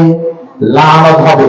আল্লাহ বলেন সূরা 25 থেকে 26 নম্বর আয়াত, والذين ينقضون عهد الله من بعد ميثاقه ويقطعون ما أمر الله أن يوصل ويفسدون في الأرض والذين ينقضون عهد الله যারা আল্লাহর ওয়াদা ভঙ্গ করে ويقطعون ما أمر الله بأن يوصل আইয়ুসুফের সম্পর্ক, আল্লাহ যাদের সাথে সম্পর্ক ঠিক রাখতে বলছেন, আত্মীয়তার সম্পর্ক অটুট রাখতে বলছেন, যারা আত্মীয়তার সম্পর্ক ছিন্ন করে, আল্লাহ বলছেন উলাইকা লাহুমুল লানা, এদের জন্য লানত। এদের জন্য কি বলেন? লানত মানে কি? রহমত। লানত মানে গজব। ওয়ালাহুম সুউদ দার, এদের জন্য জাহান্নাম। এক, এদের জন্য লানত। দুই, এদের জন্য জাহান্নাম। তিন, এদের ইবাদত কবুল হয় না। সহিহ তারাবির 2538 নম্বর হাদিস, আত্মীয়তার সম্পর্ক ছিন্নকারী ইবাদত কবুল হয় না।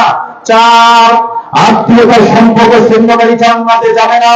সহিহ বুখারী, লা ইয়াদখুলুল জান্নাতা কাতিউন, আত্মীয়তার সম্পর্ক ছিন্নকারী জান্নাতে যাবে না। সহিহ বুখারী হাদিস নাম্বার 5984। 5, আবু দাউদ হাদিস নাম্বার 4902। রাসূল সাল্লাল্লাহু আলাইহি ওয়াসাল্লাম বলেন, আত্মীয়তার সম্পর্ক ছিন্নকারী শাস্তি ওহকালেও হবে, পরকালেও হবে। আমরা তো আত্মীয়তার সম্পর্ক ছিন্ন করব। এবার যদি বলতে হুজুর যদি এবার সম্পর্ক ঠিক রাখি তাহলে কি হবে? 5 না 6 নাম্বার আযাব, আত্মীয়তার সম্পর্ক যারা ছিন্ন করেছেন, মুসলিম 2555 নম্বর হাদিস, আত্মীয়তার সম্পর্ক ছিন্ন করলে আল্লাহ তার সাথে সম্পর্ক ছিন্ন করে। তাহলে আত্মীয়তার সম্পর্ক ছিন্ন করলে লানত, আমার সাথে বলেন কি হবে? 2, জাহান্নাম।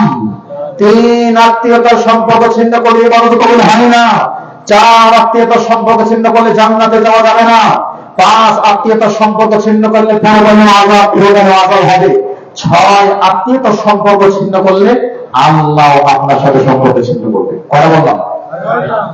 জোরে বলেন কয়টা? এবার যদি আত্মীয়তার সম্পর্ক ঠিক রাখেন, উপকার আছে নেই। 1 নম্বর উপকার, আমার ভাই, আত্মীয়তার সম্পর্ক ঠিক রাখলে আল্লাহ আপনার পাপগুলো ক্ষমা করে দিবে। সুবহানাল্লাহ, রাখতে করে সুবহানাল্লাহ। দলিল তিরমিজি 1904, তিরমিজি 1904 নম্বর হাদিস, যা আওয়াজুন ইলা নবী সাল্লাল্লাহু আলাইহি ওয়াসাল্লাম, এক ব্যক্তি আল্লাহর নবীর কাছে এসে বলল, আল্লাহর নবী মা আহাব্বুন নাস বিহুসনিন সাহাবাতি, পৃথিবীতে আমি সবচেয়ে ভালোভাবে ব্যবহার কার সাথে করব, আমি সবচেয়ে বেশি সম্পর্ক কার সাথে ঠিক রাখবো? বলছে উম্মুকা, তোমার মা। বলছে আল্লাহ নবী, আমার তো মা নাই, মা মারা গেছে। তখন বলছে হাল্লা কান্দেন খালা, তোমার কি খালা আছে? বলছে না, আমার তো খালা আছে। বলছে বাবার মা, খালা যদি থাকে খালার সাথে ভালো ব্যবহার করো, আল্লাহ পাপ ক্ষমা করে দেবে। 2 নাম্বার, আত্মীয়তার সম্পর্ক ঠিক রাখলে আল্লাহ হায়াত বাড়ায় দেবে। কি বাড়ায় দেবে? জোরে বলুন।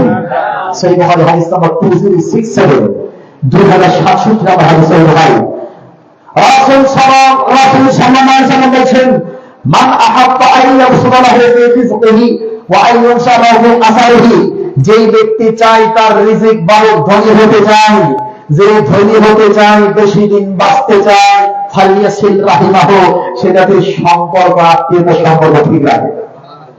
সুবহানাল্লাহ, কয়টা দেখছেন? এমন স্লোগান নিয়ে আজকে বলছি, বিপদে আছি আমি। সুবহানাল্লাহ করে গান করতে হবে, গানের টান দেন, নাউযুবিল্লাহি মিন যালিকা, আস্তাগফিরুল্লাহ বলে। 1, আত্মীয়তার সম্পর্ক ঠিক রাখলে পাপগুলো ক্ষমা করে দিবেন কে? আল্লাহ। 2, আত্মীয়তার সম্পর্ক ঠিক রাখলে ধনী বানায় দিবেন কে? আল্লাহ। সহিহ বুখারী 2067 নম্বর হাদিস। 3, আত্মীয়তার সম্পর্ক ঠিক রাখলে হায়াত বাড়ায় দিবেন কে? আল্লাহ। ওই হুজুর হায়াত আবার কেমনে বাড়ে? হায়াত না আল্লাহ নির্দিষ্ট করে 50,000 বছর আগে। এটা 12 অর্থ হলো এই হাদিসের ব্যাখ্যা বিজ্ঞানরা বলছে, এমন জীবন করিবে গঠন, মরিয়া হাসিবি তুমি কাঁদিবি বোধন। তার মানে হায়াত যেটা আছে ওটাই থাকবে, কিন্তু যতদিন বাঁচছিলেন সবার সাথে এত সুন্দর ব্যবহার করেছেন, সম্পর্ক এত সুন্দর ঠিক আছে, আজ থেকে 50 বছর আগে আপনি মারা গেছেন, কিন্তু 50 বছর পরে ওই বাজারে 400 করে মানুষ আপনার জন্য দোয়া করে। এটা হলো আপনি কবরে মরে হাড্ডি হয়ে গেছেন, হাড্ডি শেষ, কিন্তু মানুষের মুখে মুখে আপনি বসে আছেন। আমার ভাই, বক্তব্য লম্বা করছি না, লম্বা কথা হলো, আলহামদুলিল্লাহ, আল্লাহ কবুল করুক, আল্লাহ আমিন। প্রশ্ন তো বলে যাচ্ছে, এখানে শেষ করে দেবো, প্রশ্নটা দিয়ে দিই।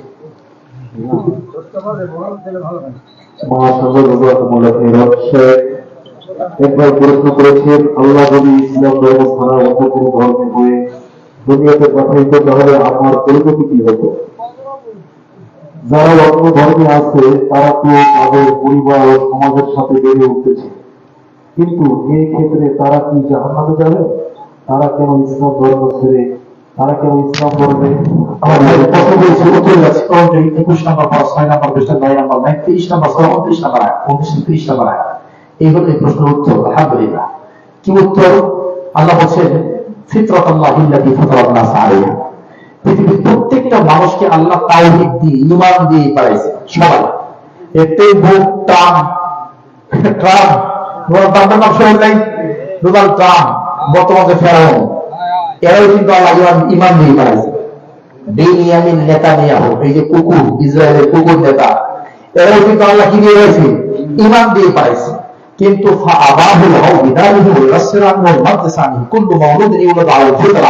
আল্লাহ প্রত্যেকটা মানুষকে ঈমান দিয়ে দুনিয়াতে পাঠাইছে, কিন্তু তার আব্বা আম্মা, তার গোষ্ঠী তাকে বেঈমান বানাইছে। তার মানে আমার ভাই, আল্লাহ আমাদেরকে ঈমান দিয়ে পাঠাইছে, আমরা মজা আছে। আবার ইহুদি খ্রিস্টান এরা ঈমান নিয়ে দুনিয়াতে আসছে, কিন্তু তাদের বাপ দাদা এদেরকে কি বানাইছে? বেঈমান বানাইছে। জি, পরের প্রশ্ন। প্রিয় সাহেব, পুরুষ ও মহিলাদের সালাত কি আলাদা? কোরআন সেই হাদিস দ্বারা আমরা জবাব দেই। পুরুষ এবং মহিলাদের নামাজ আলাদা কিনা? উত্তর হচ্ছে যে না, পুরুষ এবং মহিলাদের সালাত আলাদা নয়। দলিল সহিহ বুখারী হাদিস নাম্বার 6008। আপনারা নোট করতে পারেন, আমি পদ বলতে পারি। সহিহ বুখারী হাদিস নাম্বার 6008। আল্লাহ নবী সাল্লাল্লাহু আলাইহি ওয়াসাল্লামের কাছে 10 জন যুবক আসছিল মদিনায়। আসার পর প্রায় 20 দিনের মতো ছিল। কয়দিন? 20 দিন। তো যুবক মানুষ, নতুন বিয়ে করছে, বউ ছাড়া 15-20 দিন থাকলে একটু খারাপ লাগে, কেমন কেমন দেখা যায় না? নতুন বুঝতে পারছে যে এদের বউ রেখে আসছে, ঘুরে আসছে, কেমন দেখা আছে। হ্যাঁ, ফ্যামিলি আছে বাড়িতে? জি আছে, আছে, বুঝতে পারছি। শোনো, আমার কাছে এখানে আসছে মদিনায়, দেখছো নামাজ পড়ে বসছে, হ্যাঁ, মরু সল্লু কামা রাআইতু মুনি ইউসাল্লি। আমারে যেমনি নামাজ পড়তে দেখছো, এমনি গিয়ে নামাজ পড়বা। ওয়াআল্লিমুহু, এবং তোমাদের স্ত্রী সন্তানদেরকে এভাবেই নামাজ শিক্ষা দিবা। তো নবী তো মহিলাদের আমরা ভাগ করি, এমনি এমনি এমনি এভাবে ভাগ করি, নবী নামাজ পড়ে নাই, তাই না? কথা বলে। এই জন্য মহিলা পুরুষের সাহায্য করে বর্তমানে কিছু পার্থক্য আছে। পুরুষ মহিলা গেঞ্জি নামাজ পড়ে, নামাজ পড়ে যাবে। পুরুষের ছোট কি নাভি থেকে হাতে পর্যন্ত, আর মহিলার সম্পূর্ণ দড়ি বেঁধে রাখতে হবে। দড়ি। পুরুষরা উচ্চ কণ্ঠে আজান দিবে, মহিলাদের আজান দেওয়া লাগবে না, কারণ তাদের কণ্ঠের পর্দা 22 নম্বর করে আমার দৃষ্টি। মহিলাদের ইকামত আসতে দিলে হবে। ঠিক মহিলাদের ইমাম কাতারের মাঝখানে দাঁড়াবে, সামনে দাঁড়াবে না। স্যার, ইমাম যদি ভুল করে আমরা কি বলি? সুবহানাল্লাহ। আর মহিলাদের ইমাম ভুল করলে আর তাসবিহ হয়ে যাবে, যেন তাসবিহ বলে নিতে চায়। পুরুষ বলবে সুবহানাল্লাহ, মহিলা ইমাম ভুল করলে কি? আর হাতে এভাবে আওয়াজ করা যায়। মুসলিম মহিলারা কি মসজিদে নামাজ আদায় করতে পারবে কি? মসজিদে কি মহিলারা সালাত আদায় করতে পারবে? জি, মসজিদে মহিলারা সালাত আদায় করতে পারবে, কোনো অসুবিধা নেই। কারণ নবীর যুগে ছিল, সাহাবীদের যুগে ছিল, যদি কেউ বিদ্রোহ করেছে, কিন্তু এখনো পর্যন্ত আল্লাহর ঘর কাবাতে আছে না? কাবাতে দেখা যায় না? নবীর ঘর মসজিদে মসজিদে আছে। এগুলো দলিল যদি না হতো, হাদিস থেকে দলিল দিয়ে সেই বুখারী হাদিস, রাসূল সাল্লাল্লাহু আলাইহি ওয়াসাল্লাম বলেছেন, লা তামনাউ ইমা আল্লাহি মাসাজিদাল্লাহ। তোমরা আল্লাহর বান্দি, তোমাদের স্ত্রী মা বোনদেরকে মসজিদে যেতে বাধা দিও না। শুধু কেউ যদি যেতে চাই, সেফটি নিরাপত্তা থাকে যাবে। কারণ আমাদের মা বোনরা বাজারে যেতে পারে, বাজারে যায়, মাজারে যায়, খানকায় যায়, ঘোরাঘুরি করে, হ্যাঁ, মার্কেটিং করে, ওই ক্ষেত্রে কোনো অসুবিধা হবে না। মসজিদে গিয়ে আলাদা জায়গায় নামাজ পড়ে কোনো অসুবিধা হবে না, ইনশাআল্লাহ। সেফটি থেকে আল্লাহ মানা। বিষয় মসজিদে নামাজে কিছু কিছু ভাইয়া জোরে আমিন বলে। জি, কিছু কিছু মসজিদের ভাইয়ারা জোরে আমিন বলে, এটা সহিহ হাদিস দিয়ে প্রমাণিত, অসংখ্য হাদিস। বুখারী, মুসলিম, আবু দাউদ, তিরমিজি, নাসাই, ইবনে মাজাহ, বুলুগুল মারাম, নুরুল মাজাহ, মুওয়াত্তা মালিক, দারিমি, মুসনাদ শাফিঈ, মুসনাদ আহমদ, এবং বুলুগুল মারাম সহ আরো অনেক কিতাবে আছে। একটা কিতাবের হাদিস নাম্বার বলি, সেই বুখারী দেওবন্দের প্রিমিয়ার বই, সহিহ বুখারী, দারুল উলুম দেওবন্দের ছাপা, মোট ভলিউম 1 নম্বর খন্ড 108 নম্বর পৃষ্ঠা 6 নম্বর লাইন একটা তোলা হবে। খন্ড নম্বর 1 পৃষ্ঠা নম্বর 108 লাইন নম্বর 6 অধ্যায় নম্বর 113 হাদিস নম্বর 774। এখানে আল্লাহ নবী জোরে আনন্দের কথা বলছেন, সুতরাং জোরে আনন্দ বলা যায়। জি, দাড়ি রাখার হুকুম কি? কোরআন ও সহিহ হাদিস। দাড়ি রাখা ওয়াজিব, অজিব মানে ফরজের কাছাকাছি রাখতেই হবে। পুরুষ মানুষ দাড়ি কাটার কোনো সুযোগ নেই। সেই ধরনের হাদিস খয়রুল মুশকিন আল্লাহু সওয়াইব, মুশকিল দূরে রাখো, দাড়ি ছেড়ে দাও, মুসবত করো। দাড়ি রাখা ওয়াজিব, রাখতেই হবে। শেখ নামাজে 12 রাকাত উত্তোলন করেন। নামাজে 12 হাত উত্তোলন করো। নফল দিন একই সংখ্যা তো প্রায় 100 দিন না 400 হাদিস। কত হাদিস? প্রায় 400 হাদিস আছে। বেশি দলিল দেব না, একটা দলিল দেন। সেই বুখারী দারুল উলুম দেওবন্দের দলিল। দেওবন্দ, আমাদের দারুল উলুম দেওবন্দ আছে না? দারুল উলুম দেওবন্দ থেকে ছাপা প্রিন্ট, আলহামদুলিল্লাহ। 1 নম্বর খন্ড 102 নম্বর পৃষ্ঠা, 1 নম্বর খন্ড 102 নম্বর পৃষ্ঠা, 1 নম্বর লাইন 83 নম্বর অধ্যায় 726 থেকে 30 পাঁচটা হাদিস সহিহ বুখারীতে আছে। নামাজে চার জায়গায় আল্লাহু আকবার, রুকুতে যাওয়ার সময় আল্লাহু আকবার, রুকু থেকে উঠে আল্লাহু আকবার। 4 রাকাত বিশিষ্ট নামাজ হবে, 2 রাকাত পরে আল্লাহু আকবার হাত পড়া যায়। আর প্রত্যেকবার হাত পড়লে 10টা করে নেকি হবে। 8 নম্বর পড়া 9 নম্বর পৃষ্ঠা 5 নম্বর লাইন 159 নম্বর 6 নম্বর সূরা মান জাআ বিল হাসানা ফালাহু আশরু আমসালিহা। পায়ের সাথে পা, কাঁধের সাথে কাঁধ মিলিয়ে আপনারা কি কথা বলতেছেন? এটা লম্বা সময় হয়েছে, এটা দ্রুত বলতেছে। জি, কি প্রশ্ন? পায়ের সাথে পা, কাঁধের সাথে কাঁধ মিলিয়ে দাঁড়ানো হাদিস কি? জি, সুবহানাল্লাহ, সুবহানাল্লাহ। দেন সাউন্ড দেন। চাটা নাই, বলা তো একবার বসে গেছে। চার ব্যবস্থা চার ব্যবস্থা বন্ধ করে না, থাক না, থাক থাক থাক। দিবেন না, ই নাই, জেনারেটর নাই না, এটা বন্ধ করলে ই হবে না, লাইভ চলছে এটা।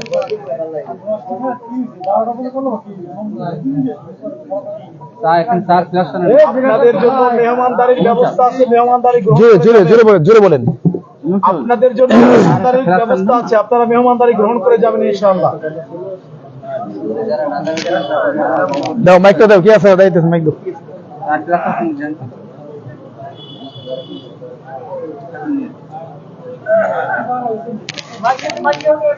কই মাইকগুলো কই গেল ভাই? শ্রোতা দেখেন, মাশাআল্লাহ ভালো শ্রোতা হয়েছে, আলহামদুলিল্লাহ। এটা আমাদের জন্য শুকরিয়া আল্লাহ।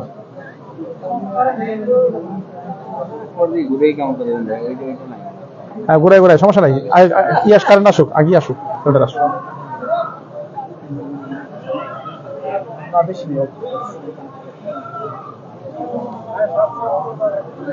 এত সময় লাগে, সেটা কই গেল?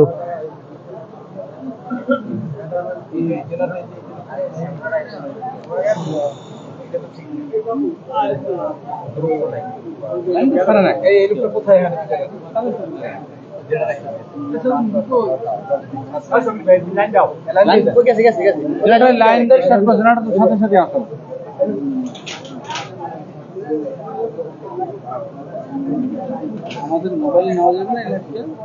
হ্যাঁ, নেওয়া যাবে।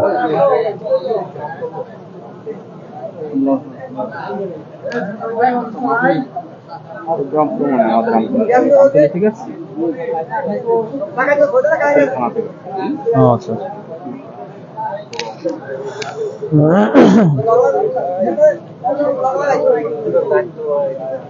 ভাই আমরা একটু মেহরবানি করে বসে যাই, অল্প সময় একটু বসে ভাই, অল্প সময় একটু বসে যাই। মূর্খ সব আমাদের সব শিক্ষিত, এই যে চুপচাপ শুনতেছে, মাশাআল্লাহ, পাগলের মতো গেলতেছে। আলহামদুলিল্লাহ, আল্লাহুম্মা লাকাল হামদ, বারাকাল্লাহু ফীক। আরেকটা কথা আপনাকে বলি, জি, এই রসুল আযীম এবং মসজিদে আম বলাটা প্রশ্ন না করলে বলা আমি বলছি এগুলো দরকার নাই, না, না, দরকার আছে। আচ্ছা আচ্ছা, প্রত্যেক মসজিদে গালাগালি চলে, আমরা ইহুদি।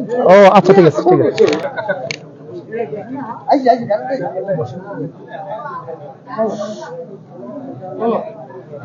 জেনারেটর সমস্যা মনে হয়।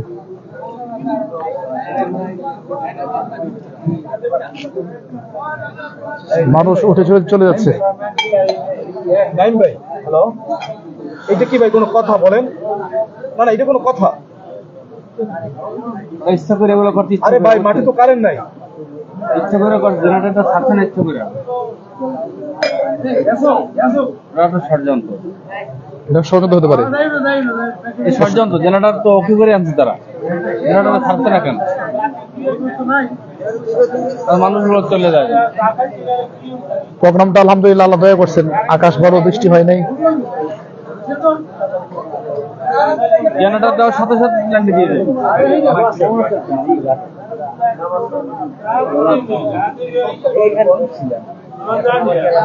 তো আমাদের এখানে আহ্লাদিসের যিনি আর কি সবাইকে দেখে রাখছেন, আমাদের শাহজাহান মারা গেছেন। জি জি আমার জন্য দোয়া করবেন। জি। খুব ভালো মানুষ এবং অনেক দাম। এই দলবল নিয়ে উনি আবার আমতলি যাই, আমতলিতে বুধবার মাহফিল আছে 1 তারিখ। মুজাফফর বিন মহসিন আসবে, তারপর মুসাররফ বিন মহসিন বিয়ে আসবে, তারপর সিরাজপুরিতে কাজটা করছি। জি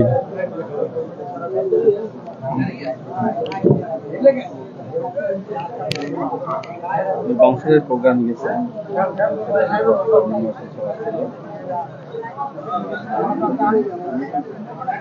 আমার আলোচনা ছিল।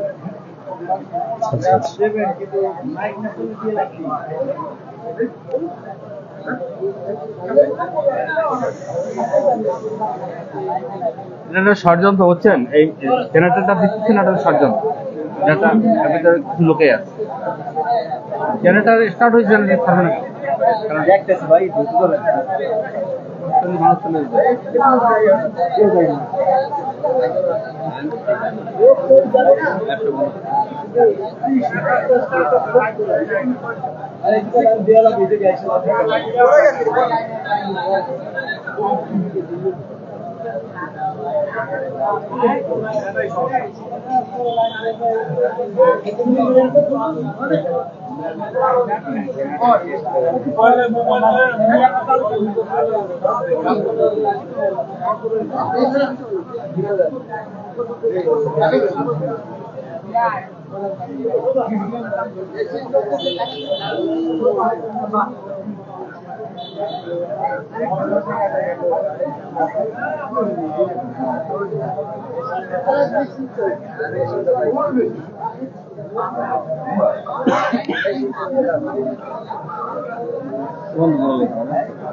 না, সাউন্ড খুব সুবিধা হয় নাই, কষ্ট কথা বলতে কষ্ট হয়েছে, সাউন্ডটা ভালো হয় না, পরিষ্কার।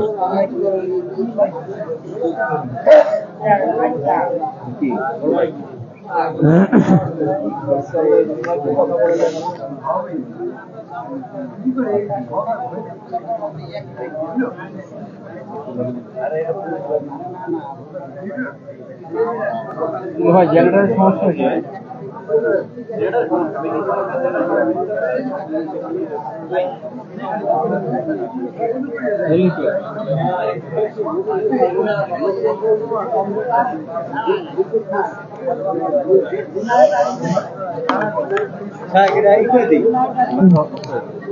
সবাই ফোন আছে, সবাই